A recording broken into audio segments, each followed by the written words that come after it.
ന്യൂസിലേക്ക് സ്വാഗതം. ലോക്സഭാ തീയതി പ്രഖ്യാപിച്ചതോടെ പലയിടത്തെയും വോട്ട് കച്ചവടത്തിന്റെയും വോട്ട് മറിക്കലിന്റെയും ഒക്കെ കഥകളും പുറത്തു വരികയാണ്. നരേന്ദ്രമോദിയെ അധികാരത്തിലെത്തിക്കേണ്ടത് ബിജെപിയേക്കാൾ ആവശ്യം കോൺഗ്രസിന്റേതായി മാറുകയാണോ? ഇത്തവണ 400 സീറ്റ് കടക്കുമെന്ന നരേന്ദ്രമോദിയുടെ ആത്മവിശ്വാസം ഉത്തരേന്ത്യൻ വോട്ടുകൾ കൊണ്ട് മാത്രം നേടാനാകില്ല എന്നത് ഉറപ്പാണ്. ദക്ഷിണേന്ത്യയാകട്ടെ ബിജെപിയെ പടിക്കുപുറത്തേക്ക് കടത്താൻ തയ്യാറുമല്ല. ആ സാഹചര്യത്തിലും കേരളത്തിൽ ഉൾപ്പെടെ 2 അക്കം കടക്കുമെന്ന നരേന്ദ്രമോദിയുടെ ആത്മവിശ്വാസത്തിന് കാരണം ഒളിഞ്ഞും തെളിഞ്ഞും കോൺഗ്രസ് നൽകുന്ന സഹായങ്ങളോ? ബിജെപിക്ക് വോട്ട് മറിക്കാൻ എത്ര മണ്ഡലങ്ങളിൽ ധാരണയായിട്ടുണ്ട്? ഈ വിഷയം ഇന്ന് ന്യൂസ് ആൻഡ് വ്യൂസ് ചർച്ച ചെയ്യുകയാണ്. അതിഥികളായി അഡ്വക്കേറ്റ് KS അരുൺകുമാർ CPIM-ൽ നിന്നും, സേനാപതി വേണു കോൺഗ്രസ് നേതാവ്, ഉല്ലാസ് ബാബു BJP-യിൽ നിന്നും എന്നിങ്ങനെയാണ്. ആദ്യം സേനാപതി വേണിയിലേക്ക് പോവുകയാണ്. സേനാപതി, ഞാൻ ചോദ്യത്തിലേക്ക് വരാം. അതിനു മുൻപ് ഒരു ഓഡിയോ സംഭാഷണം കേൾക്കാം.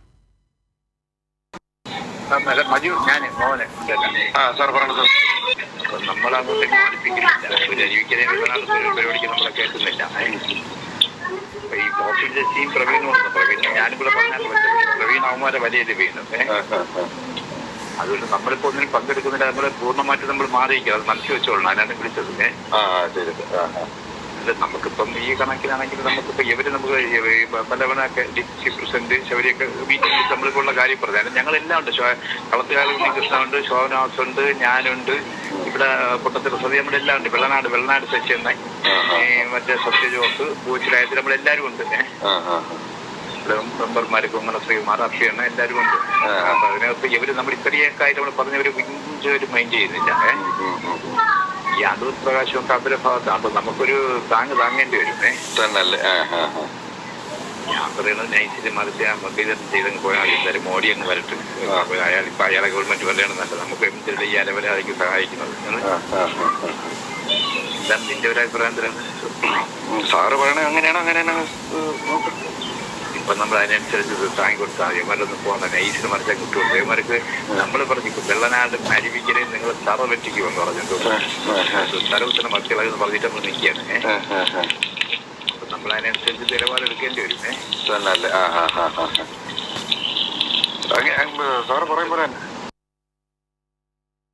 സേനാപതി വേണു, കോൺഗ്രസിന്റെ 2 സഹകരണ സംഘങ്ങളുടെ പ്രസിഡന്റും DCC അധ്യക്ഷൻ പാലോട് രവിയുടെ വിശ്വസ്തനും പാർട്ടി പുനഃസംഘടനയിൽ പാലോട് രവി DCC ട്രഷററായി നിർദ്ദേശിക്കുകയും ചെയ്ത മുണ്ടേല മോഹനൻ ഒരു പ്രവർത്തകനോട് പറയുന്ന ഓഡിയോ സംഭാഷണമാണ് നമ്മൾ കേട്ടത്.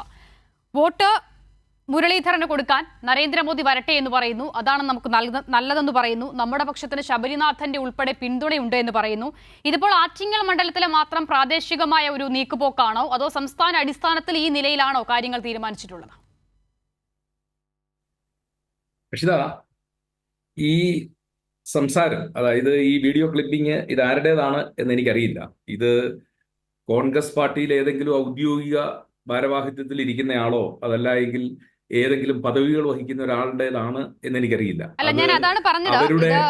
മുണ്ടേല മോഹനൻ സേനാപതി വേണുവിനെ അറിയാത്ത നേതാവാണെന്ന് ഞാൻ കരുതുന്നില്ല. തിരുവനന്തപുരത്തെ പ്രധാനപ്പെട്ട അല്ലെങ്കിൽ അറിയപ്പെടുന്ന കോൺഗ്രസ് നേതാക്കളിൽ ഒരാൾ തന്നെയാണ്. ഇനി അതും പോരെങ്കിലാണ് കോൺഗ്രസിന്റെ 2 സഹകരണ സംഘങ്ങളുടെ പ്രസിഡന്റ് ആയിരുന്നുവെന്നും പാലോട് രവിയുടെ വിശ്വസ്തനായിരുന്നുവെന്നും ഈ KPCCയുടെ പുനഃസംഘടനയിൽ പാലോട് രവി DCC ട്രഷററായി നിർദ്ദേശിച്ച ആളാണ് എന്നുള്ളത് പറയുന്നത്. അത്രയും പോരെ മുണ്ടേല മോഹനനെ കുറിച്ചുള്ള വിശദീകരണം? അല്ല, ഞാൻ പറഞ്ഞത് അദ്ദേഹത്തിന്റെ ഏതോ വ്യക്തിപരമായ ഇഷ്യൂമായി ബന്ധപ്പെട്ട് കമ്മിറ്റിയിൽ പങ്കെടുപ്പിക്കുന്നില്ല അല്ലെങ്കിൽ മീറ്റിംഗിൽ പങ്കെടുപ്പിക്കുന്നില്ല എന്നുള്ള പൊതിക്കറിവിന്റെ ഒരു ഭാഗമായിട്ട്. ഇനി ഇത് എങ്ങനെയാണ് ഇങ്ങനെ ഒരു സാഹചര്യം ഉണ്ടായത്, സംജാതമായത് എന്ന് എനിക്ക് ഇപ്പോൾ അത് വിശദീകരിക്കാൻ പറ്റത്തില്ല. കാരണം എന്താണെന്ന് വെച്ചാൽ ഞാൻ അതിനെക്കുറിച്ച് കൂടുതലായിട്ടുള്ള ഇതിന്റെ വിവരങ്ങൾ ശേഖരിച്ചു വരുന്നതേ ഉള്ളൂ. പക്ഷേ നമ്മൾ ഈ ചർച്ച നടത്തുമ്പോൾ എന്നെ വളരെ അത്ഭുതപ്പെടുത്തിയതും കൗതുകകരമായിട്ടുള്ളതുമായ 2 പ്രസ്താവനകൾ. അത് ഒന്നാമത്തത്, BJPയുടെ സ്ഥാനാർത്ഥി പട്ടിക വന്നതിൻ്റെ പിറ്റേ ദിവസം ബഹുമാനായ CPM-ന്റെ കേന്ദ്ര കമ്മിറ്റി അംഗവും അതോടൊപ്പം തന്നെ LDF-ന്റെ കൺവീനറുമായ EP ജയരാജനിൽ നിന്ന് വന്ന ഒരു പ്രസ്താവനയാണ്. അത് രാഷ്ട്രീയം ശ്രദ്ധിക്കുന്നവർക്കൊക്കെ തന്നെ അത്ഭുതമായിട്ടാണ് തോന്നിയത്. കാരണം കേരളത്തിൽ മത്സരം നടക്കുന്നത് LDF-ഉം BJP-യുമായിട്ടാണ് എന്നാണ് അദ്ദേഹത്തിന്റെ പ്രസ്താവന. അപ്പോ സഖാവ് EP ജയരാജനെ പോലെ ഒരാൾ, ഇത്രയും പരിണിതപ്രജ്ഞനായ മുതിർന്ന CPM-ന്റെ കേന്ദ്ര കമ്മിറ്റി അംഗം, കൂടാതെ കേരളത്തിലെ LDF-നെ നയിക്കുന്ന ഒരാൾ അദ്ദേഹം പറയുകയാണ് കേരളത്തിൽ തെരഞ്ഞെടുപ്പ് നടക്കുന്നത് BJPയും അല്ലെങ്കിൽ NDAയും LDFും തമ്മിലാണ് കേരളത്തിൽ തെരഞ്ഞെടുപ്പ് മത്സരം നടക്കുന്നത് എന്ന് അദ്ദേഹത്തെ പോലെ ഒരാൾ പറയുമ്പോൾ അതിൽ അന്തർലീനമായിരിക്കുന്നത് എന്താണ് എന്ന് നിശ്ചയമായിട്ട് നമ്മളൊന്ന് വായിച്ചെടുക്കേണ്ടതാണ്. സേനാപതി നോക്കൂ, ഇപ്പോൾ താങ്കൾ പറയുന്ന EP ജയരാജന്റെ ആ പ്രസ്താവന, ഒന്നാമത്തെ കാര്യം EP ജയരാജൻ തന്നെ ഇന്ന് വാർത്താ സമ്മേളനത്തിൽ അക്കാര്യം വിശദീകരിച്ചിട്ടുണ്ട്. ഇനി അത് പോരെങ്കിൽ സ്വാഭാവികമായും ഇങ്ങനൊരു വിഷയം ഉയർത്തുമ്പോൾ ഇപ്പോൾ ആദ്യം കേട്ട ഓഡിയോ സംഭാഷണം അതിന് മറുപടി ഉണ്ടാകില്ല എന്നും ഇതായിരിക്കും സേനാപതി ആദ്യമേ എടുത്തിടുക എന്നുള്ളതും എനിക്കറിയാം. ചർച്ചയ്ക്ക് കയറുന്നതിന് മുൻപ് EP ജയരാജൻ അന്ന് പറഞ്ഞ ആ വാചകം 3 തവണ ഞാൻ ആവർത്തിച്ചു കേട്ടു. അതിൽ റിപ്പോർട്ടർ ചോദിക്കുന്നുണ്ട്, കേരളത്തിൽ പലയിടങ്ങളിലും BJPയും CPMും തമ്മിലാണ് മത്സരം അല്ലേ, ആ നിലയിലാണല്ലോ, അല്ലേന്നുമല്ല ആ നിലയിലാണ് എന്ന് പറയുമ്പോൾ പലയിടത്തും BJPയുടെ നേതാക്കൾ ശക്തരാണ് എന്ന് പറഞ്ഞിട്ടാണ് EP ജയരാജൻ ആ സംഭാഷണം തുടങ്ങുന്നത്. അതിലെവിടെയും ഡയറക്റ്റ് മത്സരമുണ്ട് എന്ന് പറയുന്നില്ല. പലയിടത്തും കോൺഗ്രസിന്റെ അപജയത്തെയാണ് അദ്ദേഹം ചൂണ്ടിക്കാട്ടുന്നത്. ആ നിലയിലാണ് EP ജയരാജൻ ആ കാര്യങ്ങൾ വിശദീകരിക്കുകയും ചെയ്യുന്നത്. ഒരു മിനിറ്റ് സേനാപതി, ഒരു മിനിറ്റ്. ഇനി അത് പോരെങ്കിൽ ആ വിഷയത്തിൽ അരുണിനോട് മറുപടി ചോദിക്കുകയും ചെയ്യാം. പക്ഷെ നോക്കൂ, ഇപ്പോൾ ഞാൻ ചോദിച്ച ചോദ്യത്തിന് അതിനൊരു മറുപടി ഇല്ലാതെ സേനാപതി നേരെ EP ജയരാജന്റെ കാര്യം പറയുന്നത് മോശമല്ലേ സേനാപതി വേണു? അല്ല, ഞാൻ പറഞ്ഞത് കേരളത്തിൽ ഇപ്പോൾ തെരഞ്ഞെടുപ്പിൽ BJPയുമായിട്ട് അന്തർധാര ഉണ്ടാക്കിയിരിക്കുന്നത്, NDAയുമായി അന്തർധാര ഉണ്ടാക്കിയിരിക്കുന്നത് ആരാണ് എന്നുള്ളത് ഓരോ ദിവസവും CPMന്റെ ഓരോ നേതാക്കന്മാരുടെ പ്രസ്താവനയിൽ നിന്ന് പുറത്തു സേനാപതി വേണു, ഇവിടെ ഇപ്പോൾ EP ജയരാജൻ BJPയുടെ സ്ഥാനാർത്ഥികൾ ശക്തരാണ് എന്ന് പറഞ്ഞത് BJPയും CPMും തമ്മിലുള്ള അന്തർധാരയാണെന്ന് നിങ്ങൾ വിശദീകരിക്കുന്നു. അങ്ങനെയാണെങ്കിൽ മുരളീധരന് വോട്ട് കുത്തിയേക്ക്, എങ്ങനെ നൈസായിട്ട് അങ്ങ് താങ്ങിയേക്ക്, അങ്ങനെയല്ലേ ആ വാചകം? അങ്ങനെയാണെന്നാണ് എന്റെ ഓർമ്മ. അങ്ങനെ ആയിക്കോട്ടെ, മോദി ഒന്നുകൂടി അധികാരത്തിൽ വരട്ടെ എന്ന് പറയുന്നത് അപ്പോൾ എന്താണ് ശ്രീ സേനാപതി വേണു? അല്ല, അത് C മോഹനെ പോലെ ഒരാള് അദ്ദേഹം എന്ത് സാഹചര്യത്തിലാണ് അത്തരം ഒരു കാര്യം പറഞ്ഞത് എന്ന് എനിക്കറിയില്ല. ഞാൻ വ്യക്തിപരമായി അദ്ദേഹത്തിന്റെ നമ്പറോ മറ്റു കാര്യങ്ങളോ ഇല്ലാത്തതുകൊണ്ട് എനിക്ക് അദ്ദേഹത്തോട് ചോദിക്കാനും കഴിഞ്ഞിട്ടില്ല.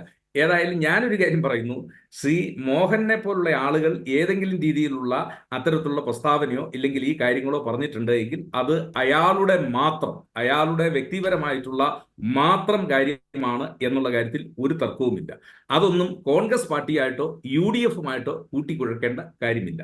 ഇനി രണ്ടാമത് അങ്ങ് ചോദിച്ച ചോദ്യത്തിൽ അങ്ങ് EP ജയരാജന്റെ പ്രസ്താവനയെ കുറിച്ച്, EP ജയരാജൻ എത്ര ആർജവത്തോടു കൂടിയാണ് പറയുന്നത് കേരളത്തിലെ NDAയുടെ സ്ഥാനാർത്ഥികൾ, NDA അല്ല പൂർണ്ണമായിട്ട് BJPയുടെ സ്ഥാനാർത്ഥികൾ എത്ര പ്രഗത്ഭരായ സ്ഥാനാർത്ഥികൾ. ആരാ ഈ പ്രഗത്ഭരായ സ്ഥാനാർത്ഥികൾ? അത് നമ്മളൊന്ന് പരിശോധിക്കണ്ടേ.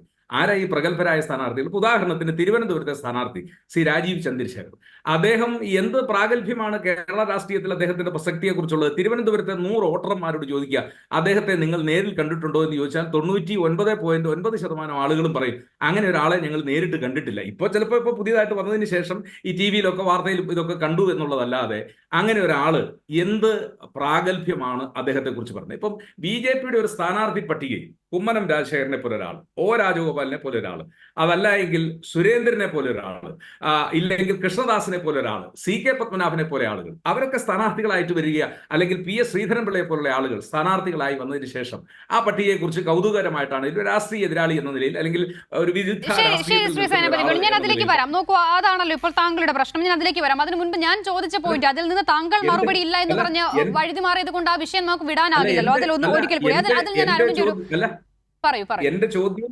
എന്റെ ചോദ്യവും എന്റെ വർത്തമാനവും ഈ തെരഞ്ഞെടുപ്പിൽ, അതായത് 18ാം ലോക്സഭയിലേക്ക് നടക്കുന്ന തെരഞ്ഞെടുപ്പിൽ രണ്ടു കൂട്ടരുടെയും ആവശ്യം കോൺഗ്രസിനെ പരാജയപ്പെടുത്തുകയായിരുന്നു.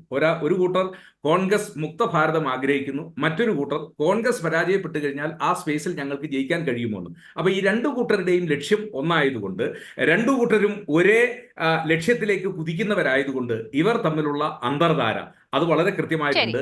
ആ അന്തർധാരയുടെ ഒരു ബഹിർഗമനമാണ്, അതിന്റെ പുറത്തേക്കുള്ള ഒരു വരവാണ് EP ജയരാജൻ സഖാവിന്റെ പ്രസ്താവന എന്നുള്ളതാണ്. അപ്പോ ആരൊക്കെ തമ്മിലാണ് ഈ തെരഞ്ഞെടുപ്പിൽ കോൺഗ്രസിനെ തോപ്പിക്കാനുള്ള ധാരണകൾ ഉണ്ടാക്കിയതെന്ന് ചോദിച്ചു കഴിഞ്ഞാൽ ഒരു സംശയവുമില്ല, അത് ഇടതുപക്ഷ മുന്നണിയും അങ്ങനെയാണ്. ആരും നോക്കൂ, മുണ്ടേല മോഹനൻ എന്ന തിരുവനന്തപുരത്തെ കോൺഗ്രസിന്റെ ജനങ്ങൾക്കിടയിൽ പ്രവർത്തിക്കുന്ന ഒരു നേതാവാണ്. ഒരു പ്രവർത്തകനോട് അടൂർ പ്രകാശിന് ഒരു താങ്ങേണ്ടി വരും, മുരളീധരന് വോട്ട് ചെയ്യേണ്ടി വരും, മോദി ഒരിക്കൽ കൂടി അധികാരത്തിൽ വരട്ടെ എന്ന് പറയുന്നത്. ഞാൻ കഴിഞ്ഞ തവണത്തെ ലോക്സഭാ തെരഞ്ഞെടുപ്പിൽ ഈ ആറ്റിങ്ങൽ മണ്ഡലത്തിലെ ആകെ വോട്ട് നില ഒന്ന് നോക്കുകയായിരുന്നു. അന്ന് അടൂർ പ്രകാശിന്, അതായത് കോൺഗ്രസിന് ലഭിച്ച വോട്ടിംഗ് ശതമാനം 37.91% വോട്ടാണ് കോൺഗ്രസിന് ലഭിച്ചത്. അന്ന് ശോഭാ സുരേന്ദ്രനായിരുന്നു BJPയുടെ സ്ഥാനാർത്ഥി. 24.69, 25% എന്ന് നമുക്ക് റൗണ്ട് ചെയ്ത് പറയാം. അപ്പോൾ 38% വോട്ട് ലഭിച്ച കോൺഗ്രസ് 25% വോട്ട് ലഭിച്ച BJP. ഇവിടെ ഇപ്പോൾ BJPക്കുമായി മത്സരിക്കുന്നത് മുരളീധരനെ പോലൊരു നേതാവാണ്. ആ മുരളീധരന് ശോഭാ സുരേന്ദ്രനേക്കാളും സ്വീകാര്യതയുണ്ടെന്ന് BJP തന്നെ വിലയിരുത്തുന്നുണ്ട്. അതിന് പുറമെ കോൺഗ്രസിന്റെ വോട്ട് മറിക്കാനുള്ള ധാരണ കൂടി വരുന്നു. ഏതെങ്കിലും തരത്തിലുള്ള അട്ടിമറി അവിടെ പ്രതീക്ഷിക്കുന്നുണ്ടോ? അന്ന് സമ്പത്തിന് ലഭിച്ച വോട്ട് 34.11% അപ്പോൾ അതിനെക്കുറിച്ച് ചോദിക്കുമ്പോഴാണ് സേനാപതി വേണു അതിനോട് ചേർത്ത് വെച്ച് EP ജയരാജന്റെ പ്രസ്താവന കൂടി പറയുന്നത്. രണ്ടും ചേർത്തുകൊണ്ടുള്ളൊരു മറുപടി.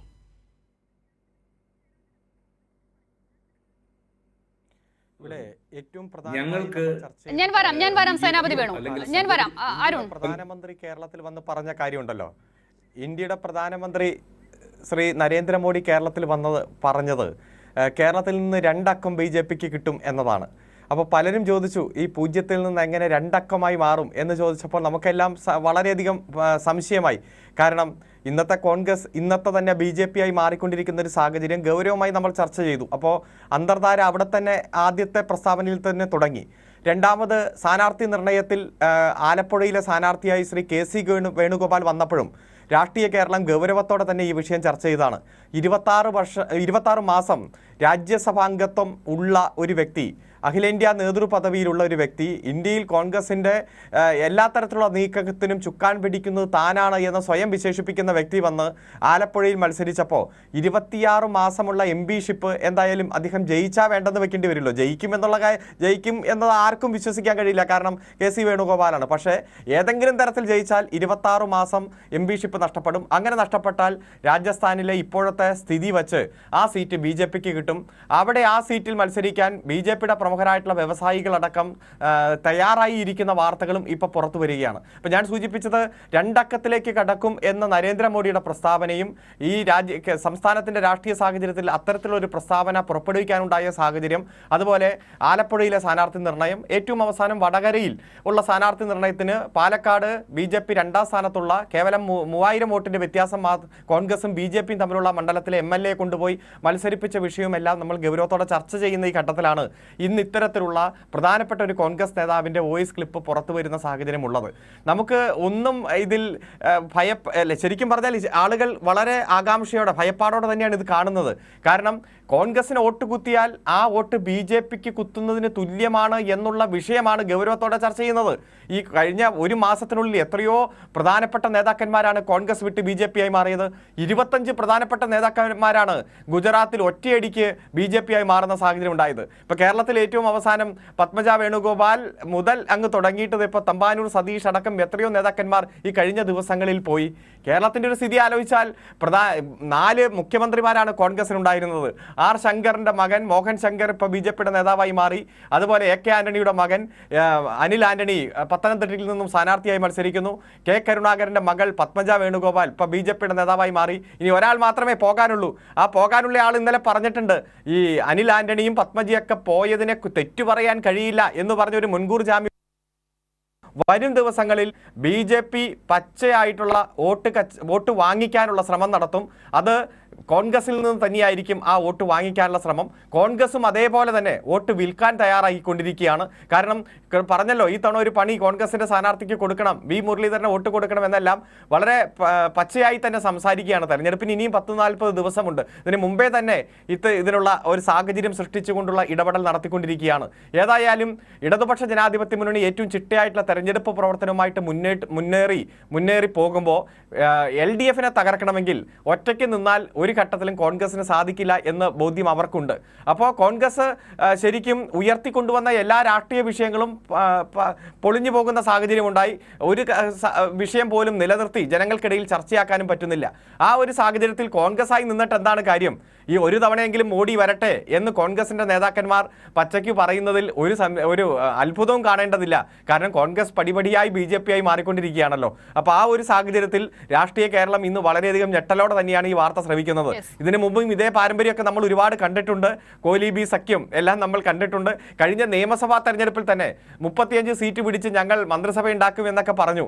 എങ്ങനെയാണ് അത്തരത്തിലുള്ള ഒരു സാഹചര്യം BJP പറയാനുണ്ടായിട്ട് പലതും കോൺഗ്രസിനെ BJP ആക്കാൻ വേണ്ടിയിട്ടുള്ള ശ്രമമാണ് കണ്ടത്. അതിൻ്റെ ഏറ്റവും അവസാനത്തെ ഉദാഹരണമാണ് ഈ ഫോൺ സംഭാഷണം പുറത്തു വന്നത്. ഗൗരവത്തോടെ തന്നെ കേരളം അത് ചർച്ച ചെയ്യുകയാണ്. ജനങ്ങൾക്ക് ഇതെല്ലാം ബോധ്യമുണ്ട്.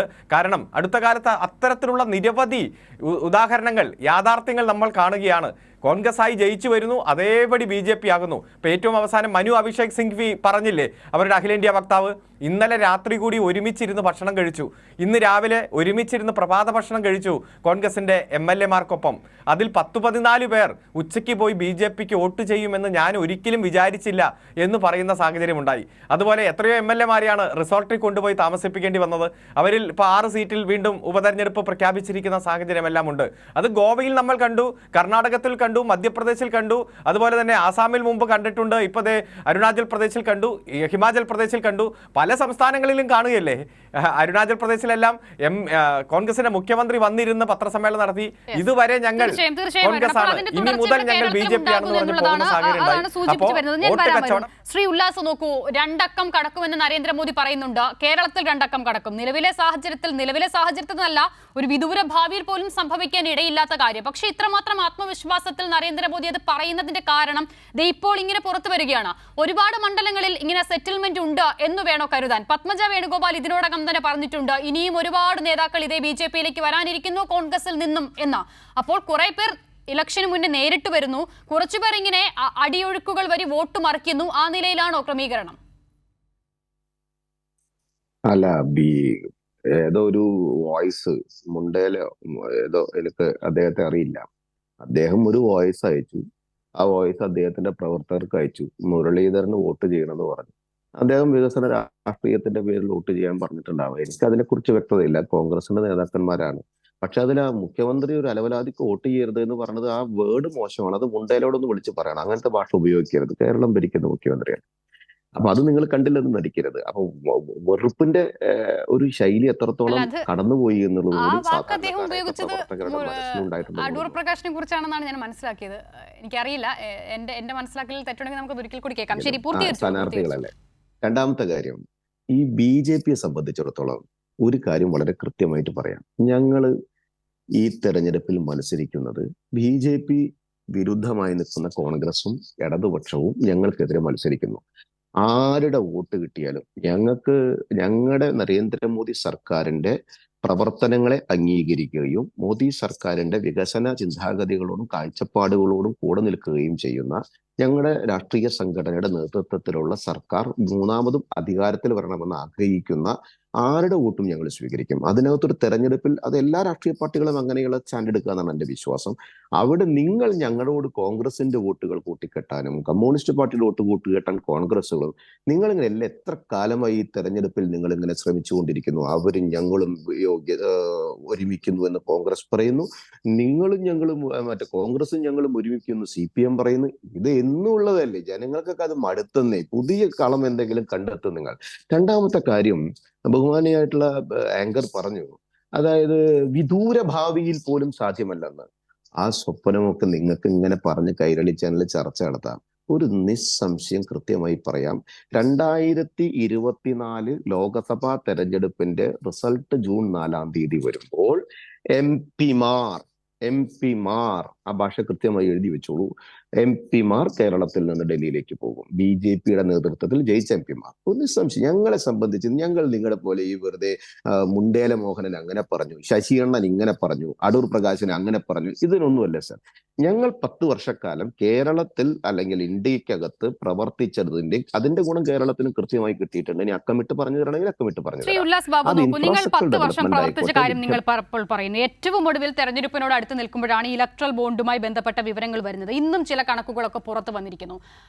ഏറ്റവും പ്രധാനപ്പെട്ട കാര്യം, ED നടപടിയൊക്കെ നേരിടുന്ന 5 കമ്പനികളാണ് അതിൽ ഏറ്റവും മുൻപന്തിയിലുള്ളത് എന്നുള്ളതാണ്. അതിൽ 3 പേരും ഈ നടപടിക്ക് പിന്നാലെ വൻ തുക ഇത്തരത്തിൽ നൽകുകയാണ്. ഇന്നിപ്പോൾ വീണ്ടും ചില കണക്കുകൾ പുറത്തുവിട്ടിട്ടുണ്ടല്ലോ SBI. ആരിൽ നിന്നും എത്ര വാങ്ങി എന്ന് പറയാൻ BJPക്ക് ധൈര്യമുണ്ടോ? എന്താണെന്ന് ഇലക്ട്രൽ ബോണ്ട് എന്ന് പറയപ്പെടുന്ന സിസ്റ്റം നിങ്ങൾ 3-4 ദിവസമായില്ലേ ഈ അംഗം കൊണ്ട് നടന്നു തുടങ്ങിയിട്ട്? ന്യൂസ് ആൻഡ് വ്യൂസിലൂടെ ഇലക്ട്രൽ ബോണ്ട് എന്ന് പറഞ്ഞു തുടങ്ങിയിട്ട് കുറെ കാലമല്ല. ഞാൻ കൃത്യമായിട്ട് പറയാം, അതിന്റെ ഇടയിൽ ഇടപെടരുത്. കാരണം എൻ്റെ സംസാരത്തിന്റെ ഇടയിൽ ഇടപെട്ട എനിക്കത് മറന്നു പോകും. അതുകൊണ്ടാണ് ഞാൻ കൃത്യമായി പറഞ്ഞുതരാം. ഇലക്ട്രൽ ബോണ്ട് എന്ന് പറയപ്പെടുന്നത് BJP വളരെ കൃത്യമായി പറഞ്ഞിട്ടുണ്ടല്ലോ. BJPക്ക് വന്ന ഇലക്ട്രൽ ബോണ്ടിലൂടെയുള്ള പൈസ കൃത്യമായി തന്നെ തെരഞ്ഞെടുപ്പ് കമ്മീഷനും ഇൻകം ടാക്സ് ഡിപ്പാർട്ട്മെന്റിനും കൃത്യമായി കണക്ക് കൊടുത്തിട്ടുള്ളതാണ്. KYC അപ്ഡേറ്റ് ചെയ്തിട്ടുള്ള ഇന്ത്യൻ കമ്പനികളിൽ വാങ്ങിക്കുന്ന ഇലക്ട്രൽ ബോണ്ടുകൾ കൃത്യമായി തന്നെ അതാത് സമയത്ത് സുഹൃത്തെ നോക്കൂ, ഒരു പാർട്ടിക്ക് ഇലക്ട്രൽ ബോണ്ട് വഴി നിങ്ങൾ അത് സുതാര്യമായ സംവിധാനം എന്ന് പറഞ്ഞിട്ടാണ് അങ്ങനെ ഒന്ന് കൊണ്ടുവരുന്നത്. പക്ഷേ ഇവിടെ സംഭവിച്ചത് എന്താണ്? അതാണ് ഞാൻ പറഞ്ഞത്. ഇതിന്റെ ലിസ്റ്റിൽ ടോപ്പ് 5 ആയിട്ടുള്ള ആദ്യത്തെ 5 കമ്പനികളിൽ 3 എണ്ണവും ED നടപടി അല്ലെങ്കിൽ അത്തരത്തിൽ അന്വേഷണ ഏജൻസികളുടെ നടപടി നേരിടുന്ന കമ്പനികളാണ്. ഇപ്പോൾ ഈ സാന്റിയാഗോ മാർട്ടിന്റെ കമ്പനി അടക്കം EDയുടെ റെയ്ഡ് നടന്നതിന് പിന്നാലെ ഇലക്ട്രൽ ബോണ്ടിലേക്ക് വൻ തുക നിക്ഷേപം നടത്തുന്നു. ആ അന്വേഷണം തന്നെ നിലച്ചു പോകുന്നു. ഇതാണോ സുതാര്യം? സാന്റിയാഗോ മാർട്ടിന്റെ കാര്യം കൈരളി ചാനലിന്റെ ആങ്കർ പറയുമ്പോൾ ദേശാഭിമാനിയിലേക്ക് മേടിച്ച കഥയൊക്കെ ഓർമ്മയുണ്ടല്ലോ അല്ലെ? രണ്ടാമത്തെ കാര്യം, തൃണമൂൽ കോൺഗ്രസിന്റെ വെസ്റ്റ് ബംഗാളിനകത്താണോ ഏതൊക്കെ ആളുകൾ ഏതൊക്കെ പാർട്ടിയിലേക്ക് കൊടുത്തത് എന്ന് സുപ്രീം കോടതിയിൽ 18-ാം തീയതി പറയാമെന്നല്ലേ പറഞ്ഞത്. ശ്രീ ഉല്ലാസ് ബാബു നോക്കൂ, ഇന്നിപ്പോൾ ഏറ്റവും അവസാനം ഈ കണക്കുകളുമായി ബന്ധപ്പെട്ട് ചില രാഷ്ട്രീയ കക്ഷികൾ ഇത് വെളിപ്പെടുത്തിയിട്ടുണ്ട്. ആ വെളിപ്പെടുത്തിയവരുടെ പട്ടികയിൽ BJP ഇല്ല എന്നുള്ളതാണ് പറയുന്നത്. ആരിൽ നിന്ന് വാങ്ങി എന്ന് പറയാൻ BJPക്ക് ധൈര്യമില്ല എന്ന് പറയുമ്പോൾ അതെന്തുകൊണ്ടാണ് എന്നുള്ളത് നമുക്ക് ഊഹിക്കാവുന്നതേ ഉള്ളൂ. എന്നത് മാത്രമോ, ED ഉപയോഗിച്ചുള്ള നീക്കങ്ങളുടെ തുടർച്ചയല്ലേ ഇത്? അല്ലെങ്കിൽ എങ്ങനെയാണ് ED കയറി ഇറങ്ങിയതിന് പിന്നാലെ ഇലക്ട്രൽ ബോണ്ടിലേക്ക് വൻ തുക നിക്ഷേപിക്കുകയും അതിന് പിന്നാലെ അന്വേഷണം നിലച്ചു പോകുകയും ചെയ്യുന്നത്? ശ്രീ ഉല്ലാസ് ബാബു, ഞാൻ ഒരു സംശയം ചോദിച്ചോട്ടെ, ഒന്ന് പറയുന്നു, ഒന്ന് ക്ഷമിക്കുന്നത്. എന്നെ കടിച്ചു കീറാൻ വരില്ലെന്ന് ഞാൻ കാര്യം പറഞ്ഞു തരാന്ന്. ഞാൻ എന്തെങ്കിലും തരത്തില് പ്രൊവോക്കേറ്റഡ് ആയിട്ട് നിങ്ങളോട് സംസാരിക്കുന്നുണ്ടോ? നിങ്ങൾ ദേഷ്യപ്പെടാതിരിക്കുക. ഞാൻ കാര്യം പറഞ്ഞു തരട്ടെ. ഞങ്ങളെ സംബന്ധിച്ച് കൃത്യമായിട്ട് പറയല്ലോ, ഇന്നതാണ് ഞാൻ പറയാൻ പോകുന്നത് എന്ന് കരുതിയിട്ട് ഓടിയങ്ങ് വരല്ലെന്നേ. തൃണമൂൽ കോൺഗ്രസിന്റെ അടക്കമുള്ള സ്ഥലത്ത് അവിടെ നടക്കുന്ന ലോട്ടറി മാഫിയയും അവിടെ നടക്കുന്ന ലോട്ടറി അജണ്ടകളും അവിടെ അവർക്ക് എടുത്തിട്ടുള്ള IPO എന്നാണ് IWPO എന്ന് പറഞ്ഞൊരു വെബ് ഉണ്ട്. ഞാൻ കൃത്യമായിട്ട് പറഞ്ഞുതരാം ഇത് കഴിയാനായിട്ട് മുൻപായിട്ട്. അതിനകത്ത് നോക്കിയാൽ അറിയാം തൃണമൂൽ കോൺഗ്രസിന്റെ ആളുകൾക്ക് ലോട്ടറി കിട്ടിയതിന്റെ ചരിത്രം. അതൊക്കെ ഈ ബ്ലാക്ക് മണികൾ വൈറ്റ് മണിയാക്കിയ ചരിത്രമൊക്കെ തൃണമൂൽ കോൺഗ്രസിന്റെ വെസ്റ്റ് ബംഗാളിൽ നടക്കുന്നുണ്ട്.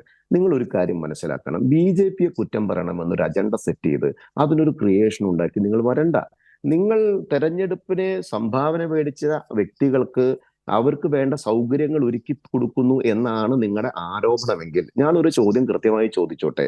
കേരളത്തിനകത്ത് ഇടതുപക്ഷ രാഷ്ട്രീയ സംഘടനയും ഭാരതത്തിനകത്ത് അവിടെയും ഇവിടെയും ഉള്ള CPM-ഉം കുറച്ച് സ്ഥലങ്ങളിലൊക്കെ ഉള്ള CPM-ഉം വാങ്ങിക്കുന്ന പണം അധികാരത്തിലിരിക്കുന്ന കേരള സംസ്ഥാനത്ത് ഗുണങ്ങൾ കൊടുക്കാം എന്ന് പറഞ്ഞിട്ടാണോ നിങ്ങൾ അവരുടെ കയ്യിൽ നിന്നൊക്കെ പൈസ എനിക്കുള്ളത്? നിങ്ങൾ ഓരോ കോൺട്രാക്ട് കൊടുക്കുന്ന സമയത്തും അതിന്റെ വിഹിതം പറ്റുന്ന അടിസ്ഥാനത്തിലാണ് നിങ്ങൾ ആളുകളെ. അങ്ങനെ രാഷ്ട്രീയ പാർട്ടികൾ സംഭാവന സ്വീകരിക്കുന്നുണ്ട് വ്യക്തികളിൽ നിന്നും സ്ഥാപനങ്ങളിൽ നിന്നുമൊക്കെ. ഇവിടെ പക്ഷെ അങ്ങനെയല്ല. ഒരു ED അന്വേഷണം നടക്കുമ്പോൾ ഇലക്ട്രൽ ബോണ്ടിലേക്ക് സംഭാവന ചെയ്താൽ ആ അന്വേഷണം നിലച്ചു പോകുന്നത് എന്തുകൊണ്ടാണ് എന്നുള്ളതാണ് ചോദ്യം. ആരും നോക്കൂ, ആ ചോദ്യത്തിന് കൃത്യമായ ഉത്തരമില്ല. അതിന് പകരം ബക്കറ്റ് പിരിവിനെ കുറിച്ചും ചാനലുകളുടെ പിരിവിനെ കുറിച്ചും ഒക്കെയാണ് പറയുന്നത്. എന്ന് മാത്രമല്ല, ഇതൊന്നുമില്ലാതെ തന്നെ ഇപ്പോൾ ആദ്യത്തെ നമ്മൾ ഓഡിയോ സംഭാഷണവുമായി ബന്ധപ്പെട്ട ഭാഗത്തിൽ ശ്രീ ഉല്ലാസ് ബാബു പറയുന്നത് അങ്ങനെ ഏതെങ്കിലും നേതാക്കൾ എന്തെങ്കിലും പറയേണ്ടതില്ല, അല്ലാതെ തന്നെ നരേന്ദ്രമോദിയുടെ വികസന പ്രവർത്തനങ്ങളിലൂടെ MP-മാർ ആ വാക്ക് അരുൺ ശ്രദ്ധിച്ചു കാണുമല്ലോ.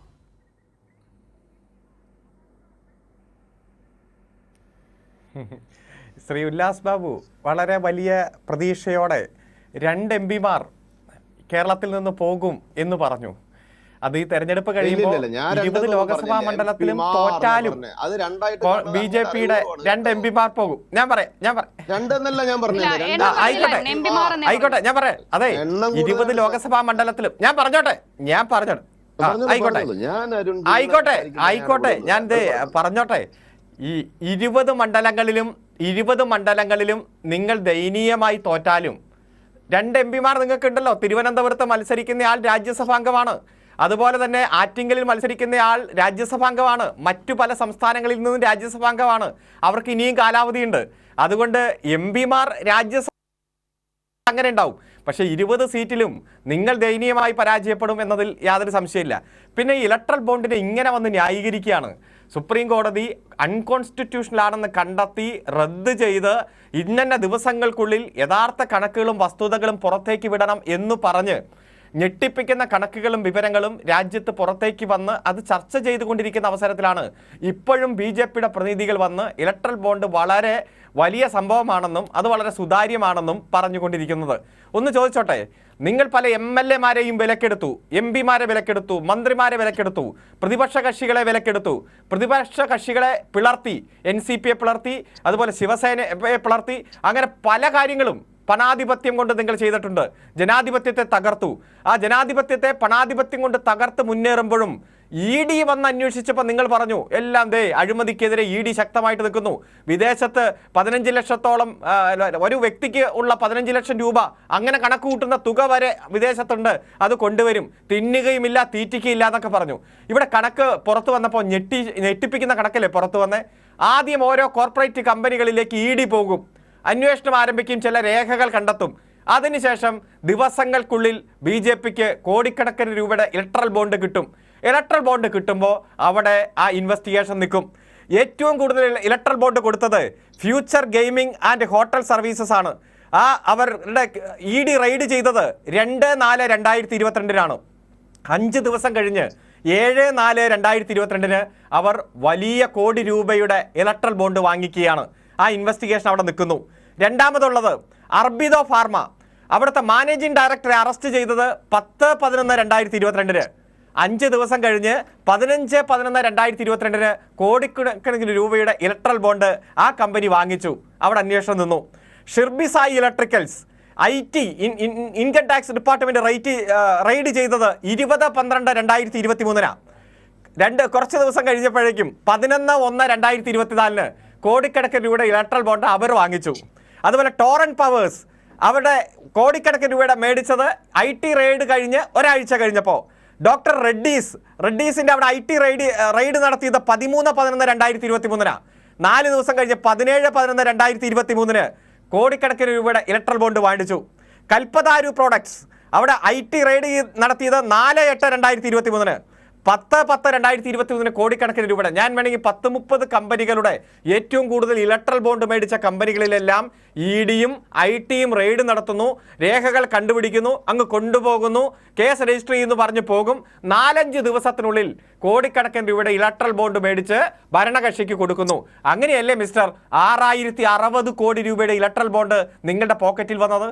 അത്തരത്തിൽ കോടിക്കണക്കിന് രൂപയുടെ അഴിമതി നടത്താൻ ആ EDയെ ഒരു വേട്ടപ്പട്ടിയായിട്ട് വിടും. ആ വേട്ടപ്പട്ടിയായിട്ട് പോയി ED പോയി 2 കുരയ്ക്കുമ്പോഴേക്കും ഈ കമ്പനികൾ കോർപ്പറേറ്റുകൾ ഭയന്ന് പേടിച്ച് വിറച്ച് വന്ന് ഇലക്ട്രൽ ബോണ്ട് എടുക്കും. എന്നിട്ട് ഇതെല്ലാം നിങ്ങൾക്ക് വളരെ സൗമനസ്യത്തോടെ സ്നേഹത്തോടെ സംഭാവന തന്നതാണ് എന്ന് പറഞ്ഞാൽ ജനം വിശ്വസിക്കുമോ മിസ്റ്റർ? ഓരോ ദിവസവും ഞെട്ടിപ്പിക്കുന്ന കണക്ക് പുറത്തു വരികയല്ലേ.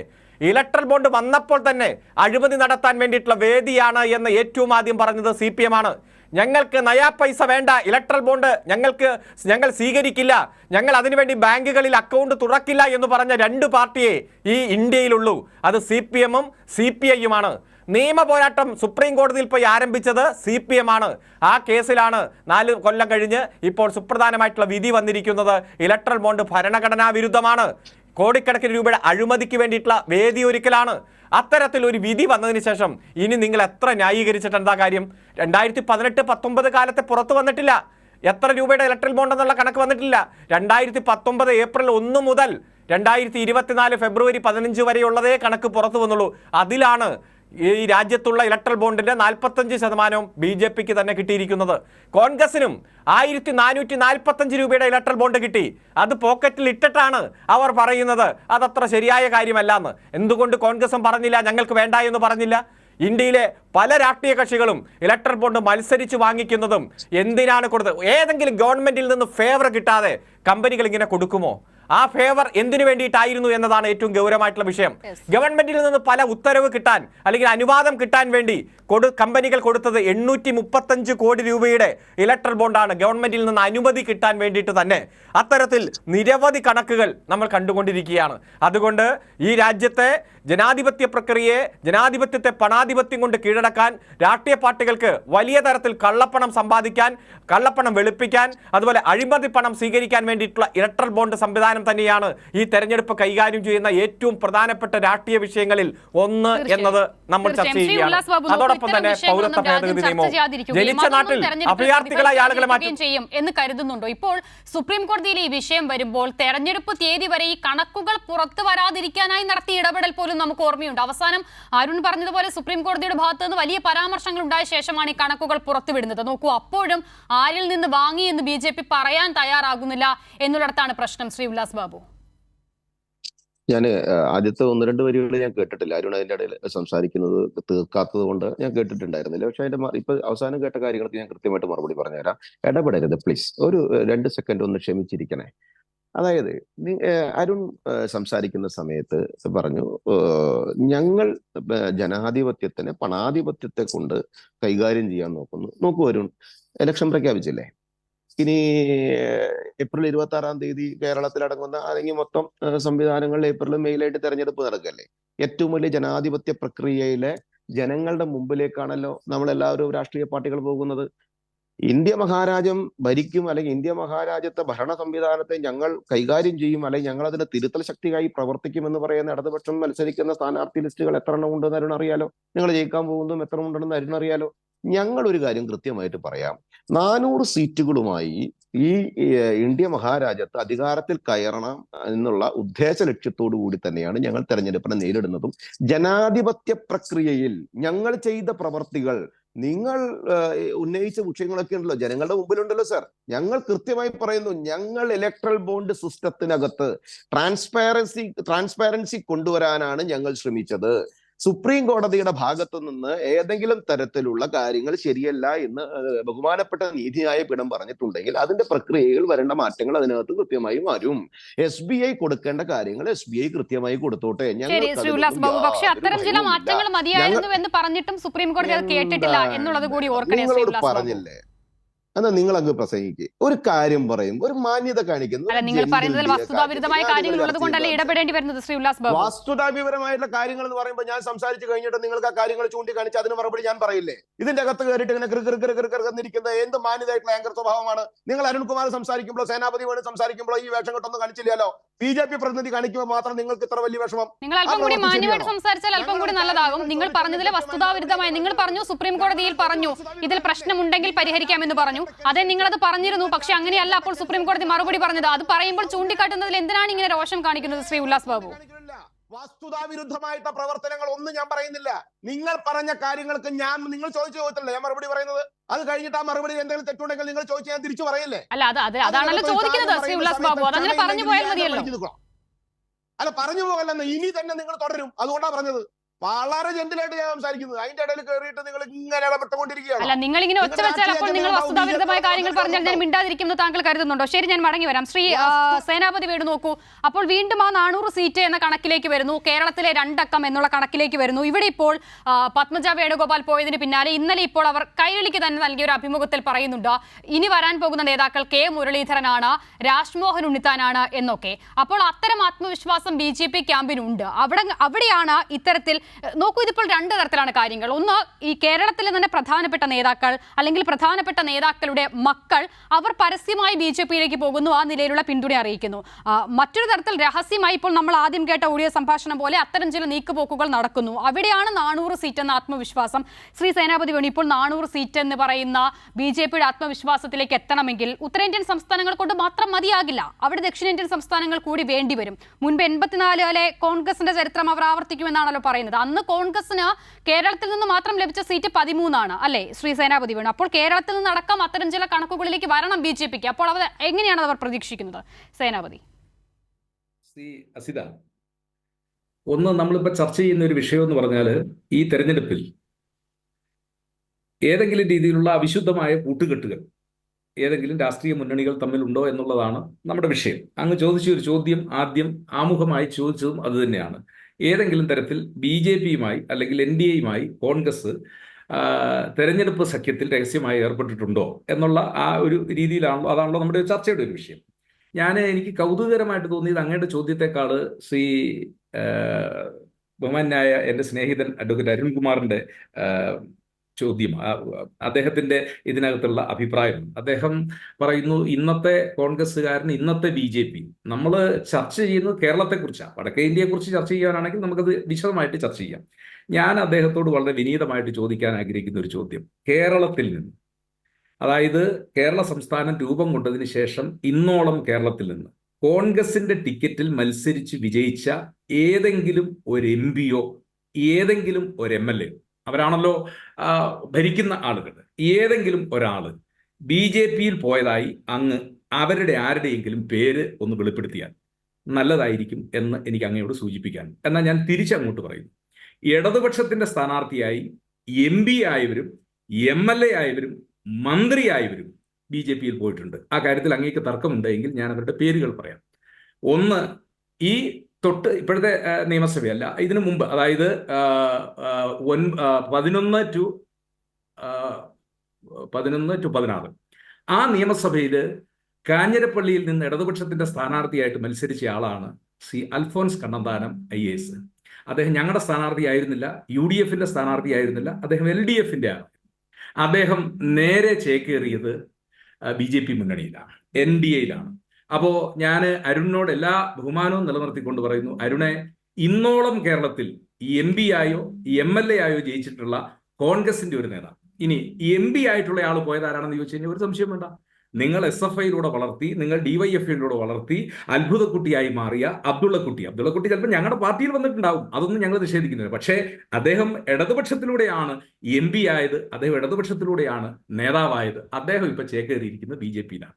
ഇനി കേരളത്തിലെ മന്ത്രി ആരാണ് പോയതെന്ന് ചോദിച്ചു കഴിഞ്ഞാൽ V. വിശ്വനാഥ മേനോൻ. ഒരുപാട് നമ്മൾ ചർച്ചയിൽ പറഞ്ഞിട്ടുള്ളതാണ്. ഞാൻ പറയുന്നു, കേരളത്തിൽ ഇപ്പൊ കഴിഞ്ഞ ദിവസം നിങ്ങൾ പറഞ്ഞു തമ്പാനൂർ സതീശ്. ഞാൻ ചോദിക്കുന്ന പ്രോമിനന്റ് ആയിട്ടുള്ള ഏത് നേതാക്കൾ, ഇവിടെ BJP-ക്കാരും പറയുന്ന ആളുകൾ ഇപ്പൊ അവർ വരും, ഇവർ വരും, കറുത്തയാൾ വരും, വെളുത്തയാൾ വരും, താടി വെച്ച ആൾ വരും, കണ്ണട വെച്ച ആൾ വരും, ഈ പ്രസ്താവനകൾ ഇങ്ങനെ നടക്കുന്നതല്ലാതെ ഒരു 500 ആളുകളെയും കൂട്ടിച്ചേർത്തുണ്ട്. പണ്ട് ഇദ്ദേഹം എന്താ പറഞ്ഞേ, നമ്മുടെ ജോർജ് ജോസഫ് പൊട്ടംകുളം, അദ്ദേഹം കേരള കോൺഗ്രസിൽ നിന്ന് കോൺഗ്രസിലേക്ക് വന്നു കഴിഞ്ഞപ്പോൾ ഞാനും 10,000 അണികളുമായി ചേർന്നുകൊണ്ട് കോൺഗ്രസിൽ ചേരുന്നു എന്ന് പറഞ്ഞ് അദ്ദേഹം ചേർന്ന ഒരു ചരിത്രമുണ്ട്. ഞാൻ പറഞ്ഞ ഒരു 500 അനുയായികളുമായിട്ട് ചേർന്ന് ഞാൻ എന്നോടൊപ്പമുള്ള അല്ലെങ്കിൽ 100 പ്രവർത്തകരുമായിട്ട് ഞാൻ BJP-യിൽ ചേരുന്നു എന്ന് പറഞ്ഞു പോയ ഒരൊറ്റയാളും ഇപ്പൊ നിങ്ങൾ ഈ പട്ടിക നിരത്തുന്ന ഒരാളും ഈ കേരളത്തിൽ കോൺഗ്രസ് പാർട്ടിയിലില്ല. ഇനിയിപ്പോൾ വടക്കേ ഇന്ത്യയിൽ പോയിട്ടുണ്ട്, ഇല്ല എന്നും ഞങ്ങൾ നിഷേധിക്കുന്നില്ല. വടക്കേ ഇന്ത്യയിൽ ഞങ്ങൾ മാത്രമല്ലല്ലോ, ബംഗാളിലും ത്രിപുരയിലും നിങ്ങളുടെ പാർട്ടി പാർട്ടി ഓഫീസ് സഹിതം BJP ആകുകയാണ് ചെയ്തത്. നമ്മുടെ ചർച്ചയുടെ വിഷയം അതല്ല. നമ്മുടെ ചർച്ചയുടെ വിഷയം ഇവിടെ വളരെ ഗൗരവമായിട്ട് CP ജയരാജൻ അദ്ദേഹത്തിന്റെ പ്രസ്താവനയെ എന്തുകൊണ്ട് ഞങ്ങൾ അതിനെ ഗൗരവമായിട്ട് എടുക്കുന്നു എന്ന് ചോദിച്ചു കഴിഞ്ഞാൽ അദ്ദേഹം പറയുന്നത് BJP-യുമായിട്ടാണ് LDF-ന്റെ തെരഞ്ഞെടുപ്പ് വിശദീകരിച്ചിട്ടുണ്ട്. ഞാൻ അങ്ങനെയല്ല പറഞ്ഞത്, മാധ്യമങ്ങൾ അത് വളച്ചൊടിച്ചതാണ് എന്ന് അദ്ദേഹം വിശദീകരിച്ചിട്ടുണ്ട്. അതൊക്കെ ഇപ്പോഴത്തെ വിശദീകരണമല്ലേ. ആ വിശദീകരണങ്ങൾക്കൊക്കെ അപ്പുറമായിട്ട് ഇനി ഞാൻ ചോദിക്കുന്നു, അസിത, ഞങ്ങൾ അങ്ങനെയാണെങ്കിൽ RSS ശാഖകൾക്ക് കാവൽ നിന്നിട്ടുണ്ടെന്ന് പറയുന്ന K. സുധാകരന്റെ പ്രസ്താവനയും നിങ്ങൾ ഓൺ ചെയ്യുന്നുണ്ടോ? പറയുമ്പോൾ എല്ലാം പറയണം. ഞങ്ങൾ എന്തിനാണ് BJP-യോ NDA-യോ ആയിട്ടൊരു തെരഞ്ഞെടുപ്പ് സഖ്യത്തിലേക്ക് പോകേണ്ടത്? ഞങ്ങളിപ്പോൾ കേരളത്തിൽ ഞങ്ങൾ അഭിമാനത്തോടു കൂടി പറയുന്നു, ഞങ്ങളുടെ 20 സ്ഥാനാർത്ഥികൾ. ഇവിടെ എൻ്റെ ബഹുമാന്യ സ്നേഹിതൻ അരുൺ ചോദിക്കുന്നത് 26 മാസക്കാലത്തെ രാജ്യസഭാ സീറ്റ് വേണ്ടത്, ഞങ്ങൾക്ക് 60 മാസക്കാലത്തെ പാർലമെന്റ് സീറ്റ് വേണം. ആ പാർലമെന്റ് സീറ്റിലൂടെയാണ് BJP-യുടെയും നരേന്ദ്രമോദിയുടെയും വരവിനെ തടയാനായിട്ട് ഞങ്ങൾക്ക് കഴിയുള്ളൂ. അതുകൊണ്ടാണ് ഞങ്ങൾ ആലപ്പുഴയിലെ സീറ്റിൽ നിന്ന് ഞങ്ങൾ ജയിക്കുന്നതിന് വേണ്ടി KC വേണുഗോപാലിനെ, വടകരയിൽ ഞങ്ങൾ ഷാഫി പറമ്പിനെ, അത് തെരഞ്ഞെടുപ്പിൽ ഞങ്ങൾക്ക് വിജയിക്കുന്നതിന് വേണ്ടിയുള്ള പറഞ്ഞോളൂ. അപ്പോൾ ഈ രാജ്യസഭയിൽ ഭൂരിപക്ഷം വേണ്ടേ? താങ്കൾ പറഞ്ഞ BJP പ്രതിരോധിക്കാനുള്ള ഭൂരിപക്ഷം ലോക്സഭയിൽ മാത്രം പോരല്ലോ, രാജ്യസഭയിൽ അത് വേണ്ടേ? അല്ല, ലോക്സഭ കഴിഞ്ഞതിന് ശേഷമല്ലേ രാജ്യസഭയിലൊക്കെ പിന്നീട് വരുന്ന കാര്യമല്ലേ. പ്രധാനമന്ത്രിയായിട്ട് നരേന്ദ്രമോദി ഇന്ത്യയിൽ ഇനി 3ാമത് വട്ടം അധികാരത്തിൽ വരാതിരിക്കണമെങ്കിൽ കൈവെക്കുന്ന ആളുകളുടെ എണ്ണമെന്ന് പറയുന്നത് പാർലമെന്റിലെ മാത്രമേ, ലോക്സഭയിലെ അംഗങ്ങളുടെ മാത്രം എണ്ണം എടുക്കുള്ളൂ. ബാക്കിയൊക്കെ പിന്നീട് വരുന്ന കാര്യങ്ങളാണ്. അപ്പൊ ആദ്യം പാർലമെന്റിൽ ഭൂരിപക്ഷം ഉണ്ടാക്കണം, അല്ലെങ്കിൽ പാർലമെന്റിലെ ഏറ്റവും വലിയ ഒറ്റകക്ഷിയായി മാറണം. ആ ഒറ്റകക്ഷിയായി മാറുന്നതിന് വേണ്ടിയുള്ള ഞങ്ങളുടെ പോരാട്ടമാണ്. ആ പോരാട്ടത്തിൽ ഞങ്ങൾ എടുത്തിരിക്കുന്ന തെരഞ്ഞെടുപ്പ് തന്ത്രങ്ങൾ. അതുകൊണ്ടാണ് ഏറ്റവും സേഫസ്റ്റ് മണ്ഡലം എന്ന് കണ്ട വയനാട്ടിലേക്ക് രാഹുൽ ഗാന്ധി വീണ്ടും മടങ്ങിയെത്തിയത്. അതുകൊണ്ടാണോ ഏറ്റവും സേഫസ്റ്റ് മണ്ഡലം എന്ന് കണ്ട വയനാട്ടിലേക്ക് രാഹുൽ ഗാന്ധി വീണ്ടും മടങ്ങിയെത്തിയത്? അങ്ങനെയാണെങ്കിൽ ഈ മോദിക്കെതിരെ പോരാടേണ്ടത് അവരുടെ ശക്തി കേന്ദ്രങ്ങളിലല്ലേ? രാഹുൽ ഗാന്ധിക്ക് പോലും അതിന് സാധിച്ചില്ലെങ്കിൽ പിന്നെ ആ കോൺഗ്രസിനെ എങ്ങനെ വിശ്വസിക്കാനാണ്? രാഹുൽ ഗാന്ധി വയനാട്ടിലെ സിറ്റിംഗ് MP ആണ്. ആ സിറ്റിംഗ് സീറ്റിൽ അദ്ദേഹം മത്സരിക്കുന്നു. ആ മത്സരം അത് അവിടെ ജയിക്കാൻ വേണ്ടിയാണ്. കഴിഞ്ഞ പ്രാവശ്യം ഞങ്ങൾ ഏതാണ്ട് 4.25 ലക്ഷം വോട്ടിന്റെ ഭൂരിപക്ഷത്തിൽ വിജയിച്ചതാണ്. ഞങ്ങൾ ആ കംഫർട്ടബിൾ മെജോറിറ്റിയിൽ ജയിക്കുന്നതിന് വേണ്ടിയാണ് ഇന്ത്യയിൽ ഇപ്പോൾ എവിടെയൊക്കെ തെരഞ്ഞെടുപ്പിൽ മത്സരിക്കണം എന്നുള്ളതൊക്കെ പാർട്ടിയുടെ നേതൃത്വമാണ് തീരുമാനിക്കുന്നത്. ഇന്ദിരാഗാന്ധി ചിക്കമംഗളൂരിൽ മത്സരിച്ചിട്ടുണ്ട്, മേധക്കിൽ സോണിയാഗാന്ധി മത്സരിച്ചിട്ടുണ്ട്, ഇന്ദിരാഗാന്ധി മത്സരിച്ചിട്ടുണ്ട്, ഇവിടെ തിരുവനന്തപുരത്ത് നിന്ന് ഡൽഹിയിൽ പോയി CM സ്റ്റീഫൻ മത്സരിച്ചിട്ടുണ്ട്. ഇതൊക്കെ തെരഞ്ഞെടുപ്പിൽ എന്താ പറയുക, തെരഞ്ഞെടുപ്പിന്റെ തന്ത്രങ്ങളാണ്. തെരഞ്ഞെടുപ്പിൽ വിജയിക്കുക എന്നുള്ളതാണ്. ആ തന്ത്രത്തിന്റെ ഭാഗമായിട്ട് ഞങ്ങൾ വയനാട്ടിൽ മത്സരിക്കുന്നു. പിന്നെ ഇപ്പോൾ BJPയോട് ചോദിച്ച 400 സീറ്റ്, ഞാൻ എൻ്റെ BJPയുടെ പ്രതിനിധി ശ്രീ ഉല്ലാസിനോട് എല്ലാ ബഹുമാനവും നിലനിർത്തിക്കൊണ്ട് പറയുന്നു, നിങ്ങൾക്ക് ഇന്ത്യൻ പാർലമെന്റിൽ ലഭിക്കാവുന്ന പരമാവധി സീറ്റുകൾ ലഭിച്ചു കഴിഞ്ഞു. ഇനി നിങ്ങളുടെ ഒരു പൊളിറ്റിക്കൽ ഡിക്ലൈൻ ആയിരിക്കും. നിങ്ങൾ നിങ്ങളുടെ ക്ലൈമാക്സിലെത്തി. ഇനി നിങ്ങൾ താഴോട്ടുള്ള നിങ്ങളുടെ ഒരു ഇറക്കത്തിന്റെ സമയമാണ്. പിന്നെ നിങ്ങൾ പ്രഖ്യാപിക്കും. അപ്പം നരേന്ദ്രമോദി ഇവിടെ വന്ന് പ്രഖ്യാപിച്ചത് ഞങ്ങൾ എന്താ പറഞ്ഞ ഇരട്ട സംഖ്യ ഇവിടെ ജയിക്കുമെന്ന്. മോദി 2014 തെരഞ്ഞെടുപ്പിൽ വന്നു കഴിഞ്ഞപ്പോഴും 2019 തെരഞ്ഞെടുപ്പിൽ വന്നു കഴിഞ്ഞപ്പോഴും അദ്ദേഹം തിരുവനന്തപുരത്ത് പ്രസംഗിച്ചപ്പോഴും കാസർഗോഡ് പ്രസംഗിച്ചപ്പോഴും എറണാകുളത്ത് പ്രസംഗിച്ചപ്പോഴും എല്ലാം ഇത് തന്നെയാണ് പറഞ്ഞുകൊണ്ടിരുന്നത്. കേരളത്തിൽ ഞങ്ങൾ ഇത് അക്കൗണ്ട് തുറക്കാൻ പോകുന്നു. തുറന്ന അക്കൗണ്ടുകളൊക്കെ പൂട്ടി എന്നുള്ളതല്ലാതെ അതിനപ്പുറത്തേക്ക് ഒന്നും ഉണ്ടായില്ല. നിങ്ങൾ ശ്രീ ഉല്ലാസ് എഴുതി വെച്ചോളൂ. ഇതുപോലെ ചർച്ച നമ്മൾ ജൂൺ മാസം 4-ാം തീയതി വൈകുന്നേരം, ഇപ്പൊ 2 ദിവസം കൂടെ മുമ്പാക്കിയെന്ന് എനിക്ക് തോന്നുന്നു, ജൂൺ 2 തെരഞ്ഞെടുപ്പ് ഫലപ്രഖ്യാപനം വരുന്നത്. അപ്പോഴും നമ്മൾ ചർച്ച ചെയ്യും. ആ ചർച്ചയിൽ അടിവരയിട്ട് ഇന്നിപ്പോ ഞാൻ പറഞ്ഞ കാര്യം അന്നും നിങ്ങളുടെ ഒറ്റ സീറ്റിലും കേരളത്തിലെ 20 സീറ്റിൽ ഒരു സീറ്റിലും ആദ്യഘട്ടത്തിൽ ഉയർത്തിയ 2 കാര്യങ്ങൾക്കുള്ള മറുപടി. ഒരു ഒറ്റ കാര്യം പറഞ്ഞോളൂ ഉല്ലാസ്, പറഞ്ഞോളൂ. ഞങ്ങൾ നോക്കിക്കോളാം, ഞങ്ങൾ എത്തും ചെയ്യും. ഞാൻ അടിവരയിട്ട് സേനാപതി വേണുവിനോട് ഒരു കാര്യം പറയാം. ഞങ്ങളെ പൂട്ടിക്കാനല്ല നിങ്ങൾ നടത്തേണ്ടത്. ആ KPCC ആഫീസിന്റെ താക്കോലൊന്ന് ശക്താക്കി വെച്ചോ. ഓരോരുത്തർ ദിവസമായിട്ട് ഇങ്ങോട്ട് വന്നുകൊണ്ടിരിക്കുക. അപ്പൊ അതുകൊണ്ട് അത് ആദ്യം ഒന്ന് കൃത്യമാക്കിയിട്ട് ഞങ്ങളെ പഠിപ്പിക്കാൻ വന്നാൽ മതി കേട്ടോ. ഞങ്ങൾ 400 സീറ്റിലേക്ക് പോയിക്കോളാം. സേനാപതി വേണു ധൈര്യമായിട്ടിരുന്നോളൂ, ഒരു പേടിയും പിടിക്കണ്ട. ഞാൻ വരാം. അരുൺ നോക്കൂ, അപ്പോൾ അരുൺ ആദ്യഘട്ടത്തിൽ ഉന്നയിച്ച 2 കാര്യങ്ങൾക്കുള്ള മറുപടി കൂടിയാണ് സേനാപതി പറയുന്നത്. ഒന്ന്, ഈ പറഞ്ഞതുപോലെ കോൺഗ്രസിന്റെ മത്സരിക്കാൻ അരുൺ അവർ കൃത്യമായി പറയുന്നുണ്ട്, രാജ്യസഭയല്ല ലോക്സഭയാണ് പ്രാധാന്യം. അതുകൊണ്ടാണ് ഏറ്റവും ജയസാധ്യതയുള്ള സ്ഥാനാർത്ഥി എന്ന നിലയിൽ KC വേണുഗോപാലിനെ തന്നെ ആലപ്പുഴയിലേക്ക് എത്തിക്കുന്നത് എന്നുള്ളത്. അതിൽ ഇനി രണ്ടാമത്തത് EP ജയരാജന്റെ കാര്യം നേരത്തെ പറയുന്നു. അപ്പോൾ അരുൺ കോൺഗ്രസിലേക്ക് പോയ ആളുകളുടെ കാര്യം ചോദിക്കുമ്പോൾ CPIM-ൽ നിന്നും അല്ലെങ്കിൽ ഇടതുപക്ഷ പ്രസ്ഥാനത്തിനൊപ്പം നിന്നവരിൽ നിന്നും BJP-യിലേക്ക് പോയ ആളുകളുടെ കാര്യം സേനാപതി മടക്കി ചോദിക്കുന്നു. അരുൺ, ഇവിടെ നമുക്കറിയാം, ഇവിടെ രാജ്യത്ത് അതിശക്തമായിട്ടുള്ള തെരഞ്ഞെടുപ്പ് പോരാട്ടം നടക്കുമ്പോൾ കോൺഗ്രസ് ആണ് BJP-യെ പ്രതിരോധിക്കാൻ മുന്നിൽ നിൽക്കുന്നത് എന്നതാണ് കോൺഗ്രസ് അവകാശപ്പെടുന്നത്. പക്ഷേ കോൺഗ്രസിന് ഒരിക്കലും BJP-യെ പ്രതിരോധിക്കാൻ കഴിയുന്നില്ല എന്നതാണ് മറ്റു പ്രതിപക്ഷ കക്ഷികൾ ശക്തമായിട്ട് ഇവിടെ ആവശ്യപ്പെടുന്നത്. പക്ഷേ 28ഓളം കക്ഷികൾ ഇന്ത്യ മുന്നണിയുടെ ഭാഗമായി BJP-ക്ക് എതിരായിട്ടുള്ള വോട്ടുകൾ വിഭജിച്ച് പോകാതിരിക്കാൻ വളരെ ശ്രദ്ധയോടെ മുന്നോട്ട് പോകുന്ന ഒരു രാഷ്ട്രീയ സാഹചര്യമാണ് നമ്മുടെ രാജ്യത്തുള്ളത്. അപ്പോൾ ഞങ്ങളാണ് BJP-യെ പ്രതിരോധിക്കാൻ മുന്നിൽ നിൽക്കുന്നത് എന്ന ബോധ്യം കോൺഗ്രസിനുണ്ടെങ്കിൽ ഹിന്ദി ഹൃദയഭൂമിയിൽ BJP-ക്ക് ഏറ്റവും മുന്നേറ്റമുള്ള നാട്ടിൽ പോയി BJP-യെ നേരിടാനുള്ള ചങ്കുറ്റമാണ് കോൺഗ്രസിന്റെ നേതാക്കന്മാർ കാണിക്കേണ്ടത്. അത് കാണിക്കാതെ ഇന്ത്യ മുന്നണിയുടെ തലവൻ ഞങ്ങളാണെന്ന് പറയുന്ന ആ മുന്നണിയുടെ തലവൻ രാഹുൽ ഗാന്ധി മത്സരിക്കുന്നത് കമ്മ്യൂണിസ്റ്റ് പാർട്ടി ഓഫ് ഇന്ത്യക്കെതിരായിട്ടാണ്. KC വേണുഗോപാൽ മത്സരിക്കുന്നത് കമ്മ്യൂണിസ്റ്റ് പാർട്ടി ഓഫ് ഇന്ത്യ മാർക്സിസ്റ്റിനെതിരായിട്ടാണ്. ഹിന്ദി ഹൃദയഭൂമിയിൽ BJP-ക്കെതിരെ മത്സരിക്കാനുള്ള ചങ്കുറ്റം, അല്ലെങ്കിൽ ദക്ഷിണേന്ത്യയിൽ തന്നെ BJP-ക്ക് മുന്നേറ്റമുള്ള മണ്ഡലങ്ങളിൽ അവരെ പ്രതിരോധിക്കാൻ ഞങ്ങൾ തയ്യാറാണെന്ന് പറയാനുള്ള ആർജവം കാണിക്കാത്ത ഒരു സാഹചര്യം നിലവിലുണ്ട്. പക്ഷേ ഇവിടെ ഞാൻ ആദ്യം സൂചിപ്പിച്ചെന്താ, 2.5 വർഷം രാജ്യസഭാ അംഗത്വം നഷ്ടപ്പെട്ടോട്ടെ ലോകസഭാംഗം മതി. ഇന്ത്യൻ പാർലമെന്റിൽ രാജ്യസഭയിൽ BJP സ്വന്തമായി ഭൂരിപക്ഷം കിട്ടാൻ ഇനി 4 അംഗങ്ങളുടെ കുറവേ ഉള്ളൂ. ഈ സാഹചര്യം വന്നാൽ 3 അംഗങ്ങളാവും. ഇതുപോലെ തന്നെ BJP മത്സരിക്കുന്ന കോൺഗ്രസ് മത്സരിക്കുന്ന മറ്റിടങ്ങളിൽ വരുമ്പോൾ രാജ്യസഭയിൽ അവർക്ക് ഭൂരിപക്ഷം ഇപ്പോഴേ ഉണ്ടാക്കി കൊടുക്കുക. പക്ഷെ എന്നിരുന്നാലും കോൺഗ്രസിനെ സംബന്ധിച്ചിടത്തോളം ഈ സീറ്റ്, രാജ്യസഭാ സീറ്റ് കൃത്യമായി കോൺഗ്രസിന് തന്നെ കിട്ടുമെന്നെങ്കിൽ ഓക്കെ. അവിടെ രാജസ്ഥാനിൽ കോൺഗ്രസിന്റെ ഭൂരിപക്ഷം നഷ്ടപ്പെട്ട് ഈ സീറ്റ് BJP-ക്ക് കിട്ടൂ എന്നുള്ള യാഥാർത്ഥ്യമുണ്ട്. 26 മാസം എന്ന് പറഞ്ഞാൽ ചില്ലറ കാലാവധിയാണോ? അത് BJP-ക്ക് കിട്ടൂ എന്നുള്ള യാഥാർത്ഥ്യമുള്ളപ്പോൾ കോൺഗ്രസിന് ഇദ്ദേഹത്തിന് തന്നെ ഇവിടെ മത്സരിക്കണം. വടക്കേന്ത്യയിലെല്ലാം കോൺഗ്രസിന്റെ വളർച്ച പടവലങ്ക പോലെ താഴേട്ട് ആക്കാൻ നയിച്ചുകൊണ്ടിരിക്കുന്ന നേതാവാണല്ലോ 3-4 കൊല്ലമായി. അദ്ദേഹത്തിന് മത്സരിക്കണമെന്ന് പറയുന്നു. അതുകൊണ്ട് ജനങ്ങൾക്ക് കൃത്യമായി ഇത്തരം കാര്യങ്ങൾ മനസ്സിലാവും. രണ്ടാമത്തെ കാര്യം, ഇവിടെ അൽഫോൺസ് കണ്ണന്താനം CPM-ന്റെ പിന്തുണയുള്ള സ്വതന്ത്ര MLA ആയിരുന്നു, ഒരിക്കലും CPM-ന്റെ അംഗമായിരുന്നില്ല.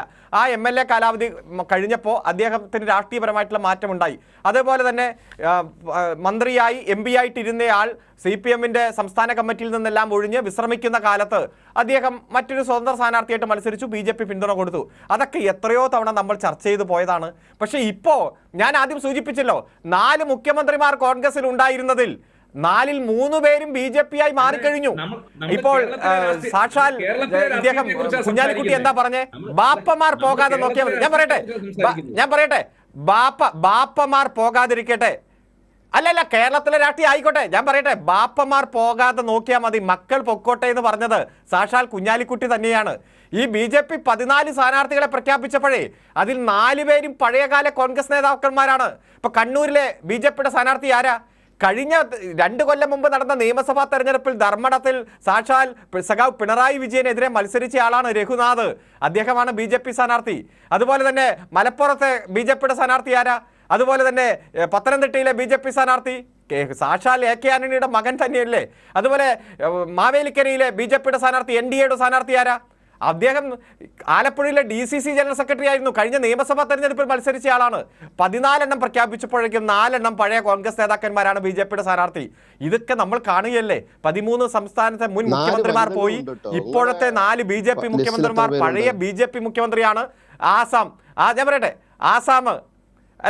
ആസാം, അതുപോലെ തന്നെ മണിപ്പൂര്, അരുണാചൽ പ്രദേശ്, അതുപോലെ ത്രിപുര, ഇത് പഴയ കോൺഗ്രസ് മുഖ്യമന്ത്രിമാർ BJP മുഖ്യമന്ത്രിയായി മാറുന്നു. എത്രയോ കേന്ദ്രമന്ത്രിമാർ, ജ്യോതിരാദിത്യ സിന്ധ്യ അടക്കം. ഇന്ത്യൻ പാർലമെന്റിൽ BJPക്ക് 303 MPമാരുള്ളതിൽ 112 MPമാരും പഴയകാല കോൺഗ്രസ് നേതാക്കന്മാരാണ്. ഈ സാഹചര്യങ്ങളെല്ലാം ഉള്ളപ്പോൾ കേരളത്തിൽ ഒരു വിശ്വനാഥ മേനോൻ പോയി, അല്ലെങ്കിൽ ഇവിടെ അൽഫോൺസ് കണ്ണന്താനം ഇടയ്ക്ക് രാഷ്ട്രീയ നിലപാട് മാറ്റി എന്നതാണോ ഇവിടെ ചർച്ച ചെയ്യുന്നത്? നിങ്ങൾ കോൺഗ്രസ് ആകുക. നിങ്ങൾ നശിക്കണമെന്ന് ആഗ്രഹിക്കുന്നവരല്ല ഞങ്ങൾ. ഒരു മതേതര പാർട്ടിയായി നിങ്ങൾ ഇന്ത്യയിൽ നിലനിൽക്കണം എന്ന് ആത്മാർത്ഥമായി ഞങ്ങൾ ആഗ്രഹിക്കുകയാണ്. അതുകൊണ്ട് നിങ്ങളുടെ പ്രവർത്തകരെ BJPയിലേക്ക് പോയ ആളുകളുടെ കാര്യം ഇവിടെ ഇങ്ങനെ അക്കമിട്ട് പറയുമ്പോൾ BJPയിലുള്ളവരുടെ വികാരം മറ്റൊന്നാണ് എന്നാണ് തോന്നുന്നത്. ശ്രീ ഉല്ലാസം നോക്കൂ, CK പത്മനാഭൻ ഇന്ന് പറയുകയാണ്, പണ്ട് കോൺഗ്രസ് മുക്ത ഭാരതം എന്നതിന് വേണ്ടിയായിരുന്നു പോരാടിയിരുന്നതെങ്കിൽ ഇപ്പോൾ കോൺഗ്രസ് മുക്ത BJPക്ക് വേണ്ടി പോരാടേണ്ടി വരുമോ എന്നതാണ് സംശയമെന്ന്. അതായത് നിരന്തരം ഇങ്ങനെ നേതാക്കൾ BJPയിലേക്ക് പോകുന്നു, ഈ പോകുന്നവർക്കാകട്ടെ BJPയിലേക്ക് ഉള്ളതിനേക്കാൾ കൂടുതൽ പ്രാധാന്യം നൽകുന്നു. ഇന്നാണ് കാസർഗോഡ് നടന്ന ഒരു പരിപാടിയിൽ പത്മജ വേണുഗോപാൽ സംസാരിക്കുന്നതിൽ CK പത്മനാഭൻ പിണങ്ങിപ്പോകുന്നത്. അതിന് പിന്നാലെയാണ് അദ്ദേഹത്തിന്റെ പ്രതികരണം വരുന്നത്. അപ്പോൾ ആളുകൾ ഇങ്ങനെ വരുന്നതിൽ പാർട്ടിക്കുള്ളിൽ മറ്റൊരു വികാരം കൂടി ഉണ്ടോ? വരുന്നതിലല്ല കേട്ടോ, വരുന്നവർക്ക് ഇത്തരം പ്രാധാന്യം കൊടുക്കുന്നതിൽ അങ്ങനെ ഒരു തിരുത്തുണ്ടേ? അല്ല, സ്വാഭാവികമായി അരുൺജി, ഞാൻ സംസാരിച്ചോട്ടെ? ഹലോ, എന്നോടല്ലേ ചോദിച്ചത്? അതില് കൃത്യമായിട്ട് അസിത, ഇതിനകത്ത് ഒരു രാഷ്ട്രീയ സംഘടനയിൽ BJPക്കകത്ത് കോൺഗ്രസിൽ നിന്ന് വരുന്ന പ്രവർത്തകർ അല്ലെങ്കിൽ നേതാക്കന്മാർ അല്ലെങ്കിൽ നിങ്ങൾ പറയുന്ന മുഖ്യമന്ത്രിയുടെ മക്കൾ ഒക്കെ കോൺഗ്രസിനകത്തിൽ നിന്ന് BJPയിലേക്ക് വരുന്നു. BJP അവർക്ക് കൃത്യമായിട്ടുള്ള സ്പേസ് കൊടുക്കുന്നുണ്ട്.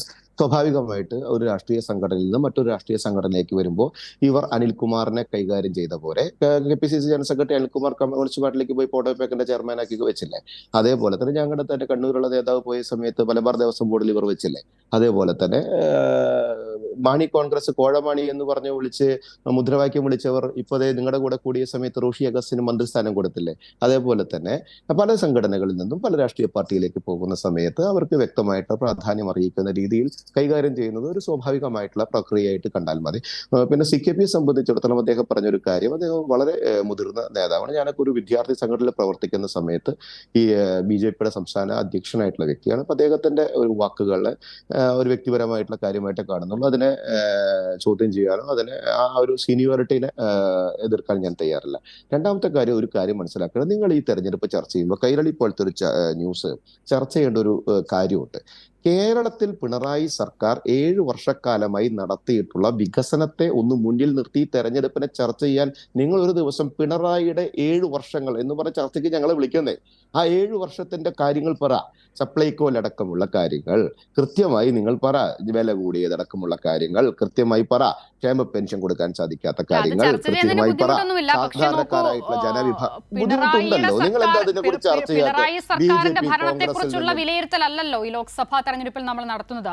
ശ്രീ അല്ല, ഉല്ലാസ് ബാബു, കേരളത്തിൽ പിണറായി സർക്കാരിന്റെ വിലയിരുത്തലുകൾ സംഭവിക്കുന്ന നിങ്ങളുടെ നേതാക്കന്മാർ അല്ല അതെന്താ നിങ്ങൾക്കിപ്പോൾ ധൈര്യമില്ലാത്തത് കൊണ്ടാണോ? നരേന്ദ്രമോദി സർക്കാരിന്റെ വിലയിരുത്തൽ എന്ന് പറയാൻ ധൈര്യമില്ലാത്തത് കൊണ്ടാണോ ഈ നിലയിലേക്ക് മാറുന്നത്? അത് അങ്ങനെ ഞങ്ങളല്ലേ തെരഞ്ഞെടുപ്പിനെ ഞങ്ങളല്ലേ നേരിടും. പറയേണ്ടത്?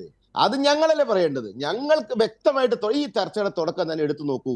ഇന്ത്യ മഹാരാജ്യത്ത് നരേന്ദ്രമോദി നടത്തിയിട്ടുള്ള 10 വർഷത്തെ കൃത്യമായിട്ടുള്ള ഭരണവും കൃത്യമായിട്ടുള്ള വികസനങ്ങളും കൃത്യമായിട്ടുള്ള ശൈലികളും കൃത്യമായിട്ടുള്ള സിസ്റ്റവും നോക്കൂ, അയോധ്യ രാമക്ഷേത്രം, CAA, യൂണിഫോം സിവിൽ കോഡ്, ഇതൊക്കെയാണോ നിങ്ങൾ പറയുന്ന മോദി സർക്കാർ നടപ്പിലാക്കിയിട്ടുള്ള കാര്യങ്ങളും ഭരണമികവും? ഇതൊക്കെയാണോ ശ്രീ ഉല്ലാസ് ബാബു? നിങ്ങൾ ജനങ്ങളുടെ പിന്നെന്താ സംശയം? നിങ്ങൾ ജനങ്ങളുടെ മുമ്പിൽ വെച്ചോളൂ, CAA ജനങ്ങളുടെ മുമ്പിൽ വെച്ചോളൂ, രാമക്ഷേത്ര നിർമ്മാണം ജനങ്ങളുടെ മുമ്പിൽ വെച്ചോളൂ, ഇലക്ട്രൽ ബോണ്ട് ജനങ്ങളുടെ മുമ്പിൽ വെച്ചോളൂ, ഒപ്പം തന്നെ കാസർഗോഡ്. പക്ഷെ നോക്കൂ, ഇത്തരം കാര്യങ്ങൾ ജനങ്ങളുടെ മുന്നിൽ വെച്ച് നടത്തുന്ന ഞാൻ വരാം.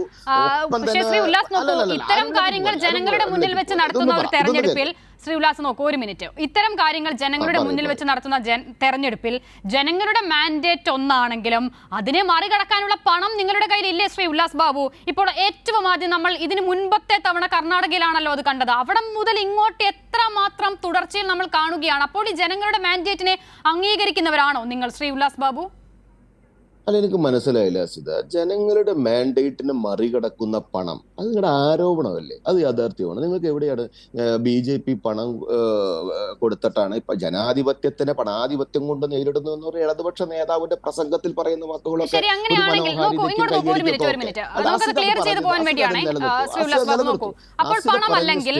പണമല്ല. ശരി, എനിക്ക് പണമല്ലെങ്കിൽ ഇപ്പോൾ ഒരു BJPയുടെ കോൺഗ്രസിന്റെ ഒരു പ്രതിനിധി കോൺഗ്രസ് പാർട്ടിയുടെ പ്രതിനിധിയായി മത്സരത്തിൽ വിജയിക്കുന്നു. ആ വിജയിച്ചു വരുന്നതിന് തൊട്ടു പിന്നാലെ അവർ BJPയിലേക്ക് കൂടുമാറുന്നു. ചിലയിടങ്ങളിൽ മന്ത്രിസഭയെ നിയമസഭയെ ഒന്നാകെ BJP ഹൈജാക്ക് ചെയ്യുമെന്ന് പേടിച്ച് ഹോട്ടലുകളിലും റിസോർട്ടുകളും മാറ്റി പാർപ്പിക്കേണ്ടി വരുന്നു. തെരഞ്ഞെടുപ്പ് റിസൾട്ട് വരുന്ന ഉടനെ ടൂറിസ്റ്റ് ബസ്സുകൾ തയ്യാറാക്കി നിർത്തേണ്ടി വരുന്നു. ആ സാഹചര്യം എങ്ങനെ ഉണ്ടാകുന്നു?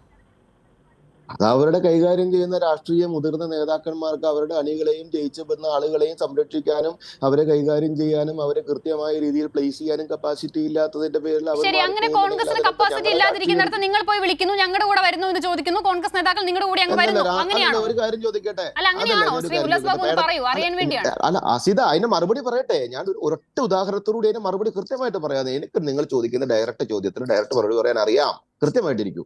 അങ്ങനെയാണെങ്കിൽ CPIM എന്ന് പറയുന്ന രാഷ്ട്രീയ സംഘടന ഇന്ത്യയിൽ അവർ ചെയ്ത പ്രവൃത്തി എനിക്ക് പറയാൻ സാധിക്കില്ല. കാരണം അവർ ഇന്ത്യയിൽ മൊത്തം ഇല്ലല്ലോ. കേരളത്തിലെ കാര്യം പറഞ്ഞുതരാം. കേരളത്തിൽ ഒരു പഞ്ചായത്ത് തെരഞ്ഞെടുപ്പുമായി ബന്ധപ്പെട്ട് പഞ്ചായത്തിൽ വിജയത്തിൽ വരുമ്പോൾ BJPയുടെ പ്രതിനിധികൾ മാറി നിൽക്കാനും അല്ലെങ്കിൽ BJPയിൽ ഒരു സ്റ്റാൻഡിംഗ് കൗൺസിൽ മെമ്പർ ആവുക അല്ലെങ്കിൽ ഒരു കമ്മിറ്റി ചെയർമാൻ ആകാൻ പോകുന്ന സമയത്ത് കോൺഗ്രസിനെ ഒരുമിച്ച് പിടിച്ച് കമ്മ്യൂണിസ്റ്റും കോൺഗ്രസും ഒന്നാകുന്ന നിരവധി കാര്യങ്ങൾ കണ്ടിട്ടുണ്ട്. ഒരു സർക്കാരിനെ വെച്ച് ഉദാഹരണം പറയാൻ നിങ്ങൾക്ക് വേറെ സ്ഥലത്ത് ഇല്ലാത്തത് കൊണ്ടാണ് കേട്ടോ.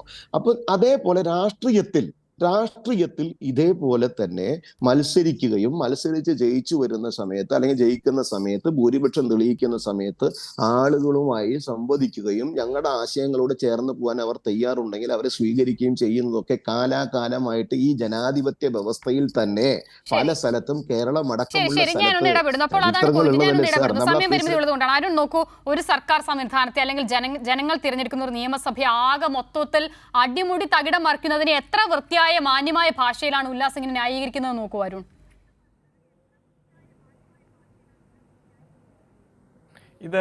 ഈ ജനം ഇതൊക്കെ കേട്ടുകൊണ്ടിരിക്കുകയല്ലേ.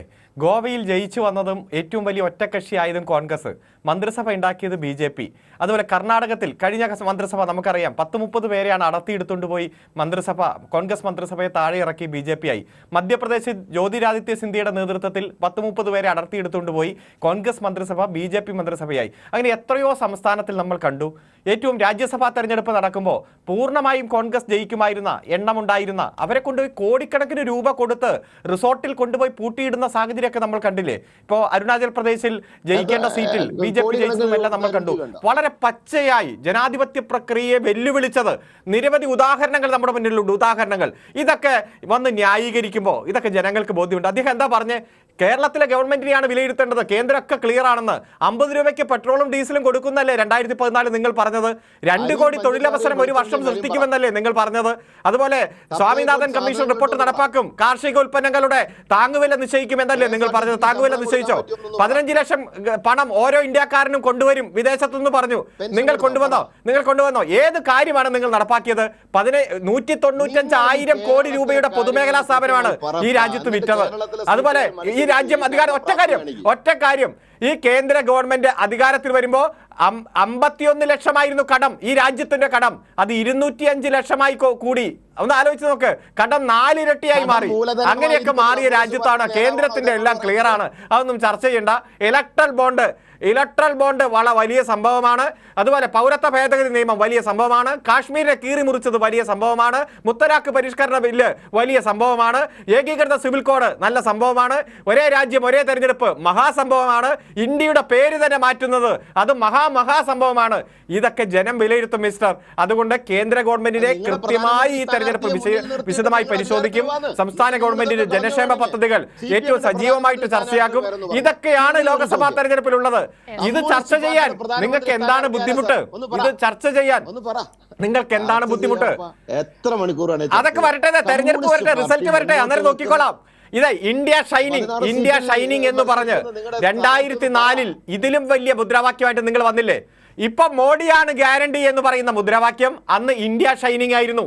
ഇന്ത്യ ഷൈനിങ് മുദ്രാവാക്യം വന്നപ്പോൾ എന്താ പറഞ്ഞേ? 400 അല്ല 500 സീറ്റിലും ജയിക്കുന്ന പറഞ്ഞത്. അപ്പോൾ ജനം കൃത്യമായിട്ട് തിരിച്ചടി തന്നില്ലേ? അതുകൊണ്ട് നല്ല ജനാധിപത്യ ബോധമുള്ളവരാണ് ഇന്ത്യയിലെ ജനങ്ങൾ എന്ന് നിങ്ങൾ മനസ്സിലാക്കുക. കൃത്യമായി ജനങ്ങൾ ഈ വിഷയങ്ങളൊക്കെ പരിശോധിച്ചായിരിക്കും വോട്ട് രേഖപ്പെടുത്തുക. ഇവിടെ സൂചിപ്പിച്ചതുപോലെ മാക്സിമം കഴിഞ്ഞ വർഷമായി, മാക്സിമം 2019 അതുകൊണ്ട് ഇനി ഡിമിനിഷിംഗ് ആണ്, താഴത്തേക്കാണ്. നമുക്കത് പരിശോധിക്കാം. ഉല്ലാസ് പറഞ്ഞത് രാജ്യത്തെല്ലാം വളരെ മനോഹരമായ രീതിയിൽ നടക്കുന്നുവെന്നാണ്. തെരഞ്ഞെടുപ്പ് അടുത്ത ഘട്ടത്തിൽ നിങ്ങൾ ക്രിസ്തീയ വോട്ടുകളെ ക്രൈസ്തവ വോട്ട് ബാങ്കുകളെ ചേർത്ത് നിർത്താനുള്ള ശ്രമം നടത്തുന്നു. പക്ഷേ ഇത് നോക്കൂ, ലത്തീൻ അതിരൂപത അവരുടെ പള്ളികളിൽ ഇടയലേഖനം വായിക്കുകയാണ്. രാജ്യത്ത് ക്രൈസ്തവർ അതിക്രൂരമായി വേട്ടയാടപ്പെടുന്നുവെന്ന്. അതിന്റെ ഉത്തരവാദിത്വവും പിണറായി വിജയനാണോ ശ്രീ ഉല്ലാസ്? അല്ല, ഞങ്ങളെ സംബന്ധിച്ചിടത്തോളം ക്രൈസ്തവരുടെയും ഹിന്ദുക്കളുടെയും മുസ്ലിമുകളുടെയും ഈ ഇന്ത്യ മഹാരാജ്യത്ത് വോട്ടവകാശമുള്ള എല്ലാ വോട്ടർമാരുടെയും വോട്ടുകൾ വരണം എന്ന് തന്നെയാണ് ഞങ്ങളുടെ തെരഞ്ഞെടുപ്പുമായി ബന്ധപ്പെടുന്ന ഓരോരുത്തരുടെയും ആഗ്രഹം. ഞങ്ങൾ അതിനു വേണ്ടി ഞങ്ങൾ 10 വർഷം വോട്ട് വേണം, പക്ഷെ അവരെ വേട്ടയാടാം, അങ്ങനെയാണോ? ഞങ്ങളൊന്നും ആരും വേട്ടയാടുന്നില്ല സാർ. ഞങ്ങൾക്ക് വോട്ടും വേണം. അവരെ ഈ ഇന്ത്യ മഹാരാജ്യത്ത് ജനിച്ചവരെയും ഇന്ത്യ മഹാരാജ്യത്ത് ജീവിക്കുന്നവരെയും അവിടെ ബിസിനസ് ചെയ്യുന്നവരെയും അവിടെ പഠിക്കുന്നവരെയും വളർന്നു വരേണ്ട സാഹചര്യമുള്ളവരെയും അധസ്ഥിത വർഗത്തെയും എല്ലാം കൈപ്പിടിച്ച് ഉയർത്താനുള്ള പ്രാപ്തിയും ശേഷിയും അതിനുള്ള കഴിവും ദീർഘവീക്ഷണവും എല്ലാമുള്ള സർക്കാരായിരുന്നു 10 വർഷം.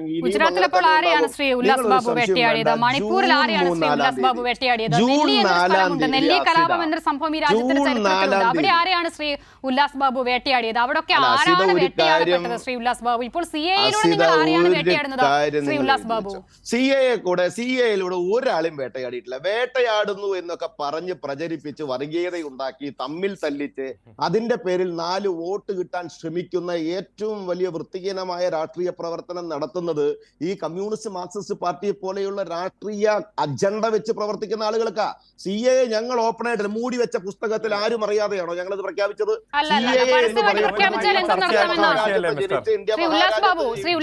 പാർലമെന്റിൽ ഭൂരിപക്ഷമുണ്ട് എന്നതുകൊണ്ടും പരസ്യമായി പ്രഖ്യാപിക്കപ്പെട്ടു എന്നതുകൊണ്ടും ഈ രാജ്യത്ത് എന്തും നടത്താമെന്നാണോ ശ്രീ ഉല്ലാസ് ബാബു?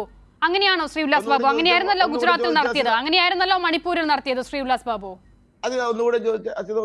ശ്രീ ഉല്ലാസ് ബാബു പരസ്യമായി പറഞ്ഞു എന്നതുകൊണ്ടും പാർലമെന്റിൽ ഭൂരിപക്ഷമുണ്ട് എന്നതുകൊണ്ടും എന്തും ചെയ്യാം എന്നാണോ? അല്ല, ജനാധിപത്യ സംവിധാനത്തിൽ നിങ്ങൾ ജനങ്ങളുടെ തട്ടകത്തിൽ കിട്ടുകൊടുക്കുന്നത് ജനങ്ങൾ ചർച്ച ചെയ്തുകൊണ്ട് ജനങ്ങളുടെ തട്ടകത്തിൽ നിന്ന് ജയിപ്പിച്ച് വിട്ടവരെ നിങ്ങൾ വാങ്ങിക്കൊണ്ടു പോകുന്ന കാര്യമാണ് ശ്രീ ഉല്ലാസ് ബാബു ചോദിക്കുന്നത്. ഭൂരിപക്ഷം തെരഞ്ഞെടുപ്പുകളിലും ജനങ്ങൾ വോട്ട് ചെയ്തത് വ്യക്തികളെ നോക്കിയല്ല രാഷ്ട്രീയ പാർട്ടിയെ നോക്കി എന്നതാണെന്നിരിക്കെ ജയിച്ചു കഴിഞ്ഞ സ്ഥാനാർത്ഥികളെ നിങ്ങൾ വെറുതെ വിളിച്ചപ്പോൾ അവർ കൂടെ വന്നു എന്ന് പറഞ്ഞാൽ വിശ്വസിക്കണോ ശ്രീ ഉല്ലാസ് ബാബു? അങ്ങനെ വരാൻ മടിയുള്ളവരെ ഇ ഡി കാട്ടി ഭീഷണിപ്പെടുത്തുന്നു.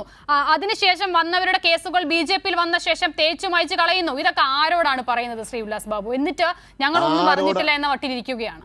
വിഡിത്തരങ്ങളൊക്കെ വിളിച്ചു പറയുന്നത്? ആരോട്? കൈരളി ചാനലിനെ സംബന്ധിച്ച് ഇടതുപക്ഷ രാഷ്ട്രീയ സംഘടനയെ സംരക്ഷിക്കേണ്ട ബാധ്യതയുണ്ട്. നിങ്ങൾ സംരക്ഷിച്ചോളൂ, നിങ്ങൾ അതിനുവേണ്ട പ്രവർത്തനങ്ങൾ നടത്തിയോളൂ. പക്ഷേ അത് വെച്ചിട്ട് വിഡിത്തരങ്ങൾ നിങ്ങൾ വിളിച്ചു പോകരുത്. എന്താണ് ശ്രീ ഉല്ലാസ് ബാബു പറഞ്ഞതിൽ എന്താണ് വിഡിത്തരം? ഗുജറാത്ത് കലാപത്തിൽ നിങ്ങൾക്ക് പങ്കുണ്ട് എന്നത് പറഞ്ഞാണോ വിഡിത്തരം? മണിപ്പൂർ കലാപത്തിൽ അക്രമം അഴിച്ചുവിട്ടു, അതിനുശേഷം മിണ്ടാതിരുന്നു എന്നത് പറഞ്ഞതാണോ വിഡിത്തരം? സിഎയിലൂടെ ജനങ്ങളെ ഭിന്നിപ്പിക്കുന്നു എന്ന് പറഞ്ഞതാണോ വിഡിത്തരം? അതോ ജനങ്ങൾ ജയിപ്പിച്ചു വിട്ട നേതാക്കളെ പണം കൊടുത്ത് ഹൈജാക്ക് ചെയ്ത ശേഷം അവർക്കുണ്ടായിരുന്ന കേസുകൾ പിൻവലിക്കുന്നു, ഈട് നടപടി പിൻവലിക്കുന്നു എന്ന് പറഞ്ഞതാണോ വിഡിത്തരം? ഏതാണെന്ന് പറയൂ. Kairali channel news and views തുടങ്ങിയ സമയം മുതലേ പറയുന്നു പണം കൊടുത്തു മേടിച്ചു. അസിതയും അരുൺജിയും അടക്കമുള്ള ഇടതുപക്ഷത്തെ സംരക്ഷിക്കുന്ന പ്രവർത്തിച്ചത്. ആസാമിലെ മുഖ്യമന്ത്രി ആരാണ്? ഞങ്ങൾ ഒരു കാരണവശാൽ ആയിക്കോട്ടെന്ന് ആസാമിലെ മുഖ്യമന്ത്രിയുടെ കാര്യം മാത്രം നോക്കിയാൽ മതിയല്ലോ. അരുണെ, വിവിധ രാഷ്ട്രീയ സംഘടനകളിൽ നിന്ന് ജയിച്ചു വന്ന ആളുകൾ ബിജെപിയുടെ രാഷ്ട്രീയ നയങ്ങളോടും വികസന താല്പര്യങ്ങളോടും ചേർന്ന് നിൽക്കാൻ താല്പര്യം അല്ലെങ്കിൽ ഒരു തെരഞ്ഞെടുപ്പിനെ കോൺഗ്രസ് ആയി നേരിടുന്നു. ആ തെരഞ്ഞെടുപ്പിൽ നേരിട്ട് ജയിച്ചു കഴിഞ്ഞ ഉടനെ ബിജെപിയുടെ നേതൃത്വത്തോട് അനുഭാവം തോന്നിയതേ ബിജെപിയിലേക്ക് പോകുന്നു. എന്താണ് ആ ലോജിക്ക്? മനസ്സിലാകുന്നില്ല. അതുകൊണ്ടാണ് ഞങ്ങളാരും ഈ നരേന്ദ്രമോദി കൊടുത്ത ഭാരത് റൈസ് കഴിച്ചിട്ടില്ല. ഒരുപക്ഷെ അതുകൊണ്ടായിരിക്കും ആ ലോജിക്ക് മനസ്സിലാകാത്തത്. അവരതിനെ അംഗീകരിച്ചു. അത് അസിത അംഗീകരിക്കാത്തത് അസിതയ്ക്ക് അന്ധമായ രാഷ്ട്രീയ കമ്മ്യൂണിസം ഉള്ളിലുള്ളത് കൊണ്ടാണ്. അത് എന്റെ കുറ്റമല്ല. അത് അവരുള്ളവർ അംഗീകരിച്ചത് അവരെന്തുകൊണ്ടാണെന്ന് അവരോട് ചോദിക്കണം. എന്റെ പൊന്നു രാഷ്ട്രീയ പ്രവർത്തകരായിട്ടുള്ള അരുണും സേനാപതി വേണും ഒരു കാര്യം മനസ്സിലാക്കിക്കൊള്ളുക, അസിതയും മനസ്സിലാക്കിക്കൊള്ളുക. ജൂൺ 4-ാം തീയതി നിങ്ങൾ വായിക്കേണ്ടി വരും. 3-ാം തവണയും നരേന്ദ്രമോദി വ്യക്തമായിട്ടുള്ള ഭൂരിപക്ഷത്തോടുകൂടി 400-ൽ പരം സീറ്റുകളുമായി ഇന്ത്യ മഹാരാജ്യത്തിന്റെ അധികാര സ്വപ്നം കാണുമ്പോ നല്ല ബിരിയാണി കഴിക്കുന്നതായി സ്വപ്നം കണ്ടോളൂ. ജൂൺ 4-ാം തീയതി കാണാൻ വരും. സ്വപ്നം കാണുമ്പോ ശരിക്കും ബിരിയാണി കഴിക്കുന്ന സ്വപ്നം കണ്ടോ? പഴങ്കഞ്ഞിയുടെ സ്വപ്നം കാണണ്ട. സ്വപ്നം കാണുന്നത് മാത്രമല്ല അരുൺ, അത് നടത്തിയെടുക്കാനുള്ള പ്രാപ്തി ഉണ്ട് എന്നുള്ളത് മുൻകാലങ്ങളിൽ നമ്മൾ കണ്ടിട്ടുണ്ട്. ഞാൻ അതാണ് പറഞ്ഞത്. ഈ രാജ്യത്തെ ഭൂരിഭാഗം ജനങ്ങളും വോട്ട് ചെയ്യുന്നത് സ്ഥാനാർത്ഥിയെ നോക്കിയല്ല, രാഷ്ട്രീയ പാർട്ടി നോക്കിയാണ്. പക്ഷേ വോട്ട് ചെയ്ത് കഴിയുമ്പോൾ, അവർ ജയിച്ചു കഴിയുമ്പോൾ അവർ നേരെ ബിജെപിയിലേക്ക് പോകുന്നു. അപ്പോൾ ശ്രീ ഉല്ലാസ് പറയുന്നു ഒരു രാത്രി ഇരുട്ടി വെളുക്കുമ്പോൾ ബിജെപിയോട് അനുഭാവം തോന്നിയിട്ടാണ്, നേതൃത്വത്തിന്റെ പിന്തുണ കൊണ്ടൊക്കെയാണെന്ന്. ശ്രീ അരുൺ, എന്താണ് ഇതിനൊക്കെ പറയേണ്ടത്? ഒരിക്കലുമല്ല. മിണ്ടാതിരുന്നോളണം, അല്ലെങ്കിൽ നിങ്ങളുടെ വീട്ടിൽ ഇഡി വരുമെന്ന് പറഞ്ഞത് ഇന്ത്യയുടെ പാർലമെന്റിൽ മീനാക്ഷി ലേഖി എന്ന കേന്ദ്രമന്ത്രിയാണ്. ഇപ്പൊ ആസാമിലെ ഹേമന്ത വിശ്വ ശർമ്മ, അതുപോലെ മഹാരാഷ്ട്രയിലെ നാരായണ റാണെ ഉൾപ്പെടെ എത്രയോ നേതാക്കന്മാരെ കേന്ദ്ര ഇൻവെസ്റ്റിഗേഷൻ ഏജൻസിയെ ഉപയോഗിച്ച് കള്ളക്കേസിൽ കുടുക്കി അവസാനം അവർ BJP ആയി മാറിയപ്പോൾ എല്ലാ അന്വേഷണവും അവിടെ നിർത്തി. അത്തരത്തിൽ എത്രയോ നേതാക്കന്മാരെ BDA കാണിച്ച് പേടിപ്പിച്ചു. കേന്ദ്ര ഇൻവെസ്റ്റിഗേഷൻ ഏജൻസിയായ CBI, NIA, കസ്റ്റംസ്, ആദായ നികുതി വകുപ്പിനെ കാണിച്ച് പേടിപ്പിച്ചു ഭയപ്പെടുത്തുന്നു ഒരു ഭാഗത്ത്. മറുഭാഗത്ത് കോടിക്കണക്കിന് രൂപ കൊടുക്കുന്നു. ജനാധിപത്യത്തെ പണാധിപത്യം കൊണ്ട് കീഴടക്കുന്നു എന്നുള്ളത് 100% സത്യം. ഈ കഴിഞ്ഞ 5 വർഷം എടുത്തു നോക്കിയാൽ നിരവധി ഉദാഹരണങ്ങൾ നമുക്ക് കാണാം. സംസ്ഥാന ഗവൺമെന്റുകളെ അട്ടിമറിക്കുന്നു, രാഷ്ട്രീയ പാർട്ടികളെ പിളർത്തുന്നു, അതുപോലെ ചെറിയ ചെറിയ കക്ഷികളെ വിലക്കെടുത്ത് തകർത്ത് തരിപ്പണമാകുന്നു. ഇതിനെതിരായി എല്ലാമുള്ള ഒരു ജനവിധിയായി ഈ ജനവിധി മാറും. അതുകൊണ്ട് BJPയുടെ പ്രതിനിധി സ്വപ്നം കാണുമ്പോൾ ബിരിയാണി കഴിക്കുന്നതായി സ്വപ്നം കണ്ടോളൂ, വെറുതെ പഴങ്കഞ്ഞി എന്ന് കാണണ്ട. പക്ഷേ യാഥാർത്ഥ്യം തിരിച്ചറിയും. ഇന്ത്യ ഷൈനിങ് എന്ന നിങ്ങളുടെ മുദ്രാവാക്യം ഇതിലും വലിയ ആത്മവിശ്വാസത്തോടെ വന്നത് തകർത്ത് തരിപ്പണമാക്കിയതാണ് ഇന്ത്യ. അതുകൊണ്ട് മോഡി ഗ്യാരണ്ടി അറബിക്കടലിലാണെന്ന് ഇന്ത്യ തെളിയിക്കും. തീർച്ചയായും ജനാധിപത്യ സംവിധാനത്തിൽ ജനങ്ങളുടെ മാൻഡേറ്റിനെ, ജനങ്ങളുടെ തീരുമാനത്തെ പോലും അട്ടിമറിക്കുന്നവർ അത് വലിയ അഭിമാനമായി ഉയർത്തിക്കാട്ടുമ്പോൾ അത് ജനങ്ങൾ തന്നെ അടുത്ത തെരഞ്ഞെടുപ്പിലൂടെ മറുപടി പറയുക എന്നതിൽ കൂടുതൽ മറ്റൊന്നും അതിൽ പറയാനില്ല. വളരെ നന്ദി ശ്രീ അരുൺകുമാർ, സേനാപതി വേണു, ഒപ്പം തന്നെ ഉല്ലാസ് ബാബു ന്യൂസ് ആൻഡ് വ്യൂസിൽ സഹകരിച്ചതിന്.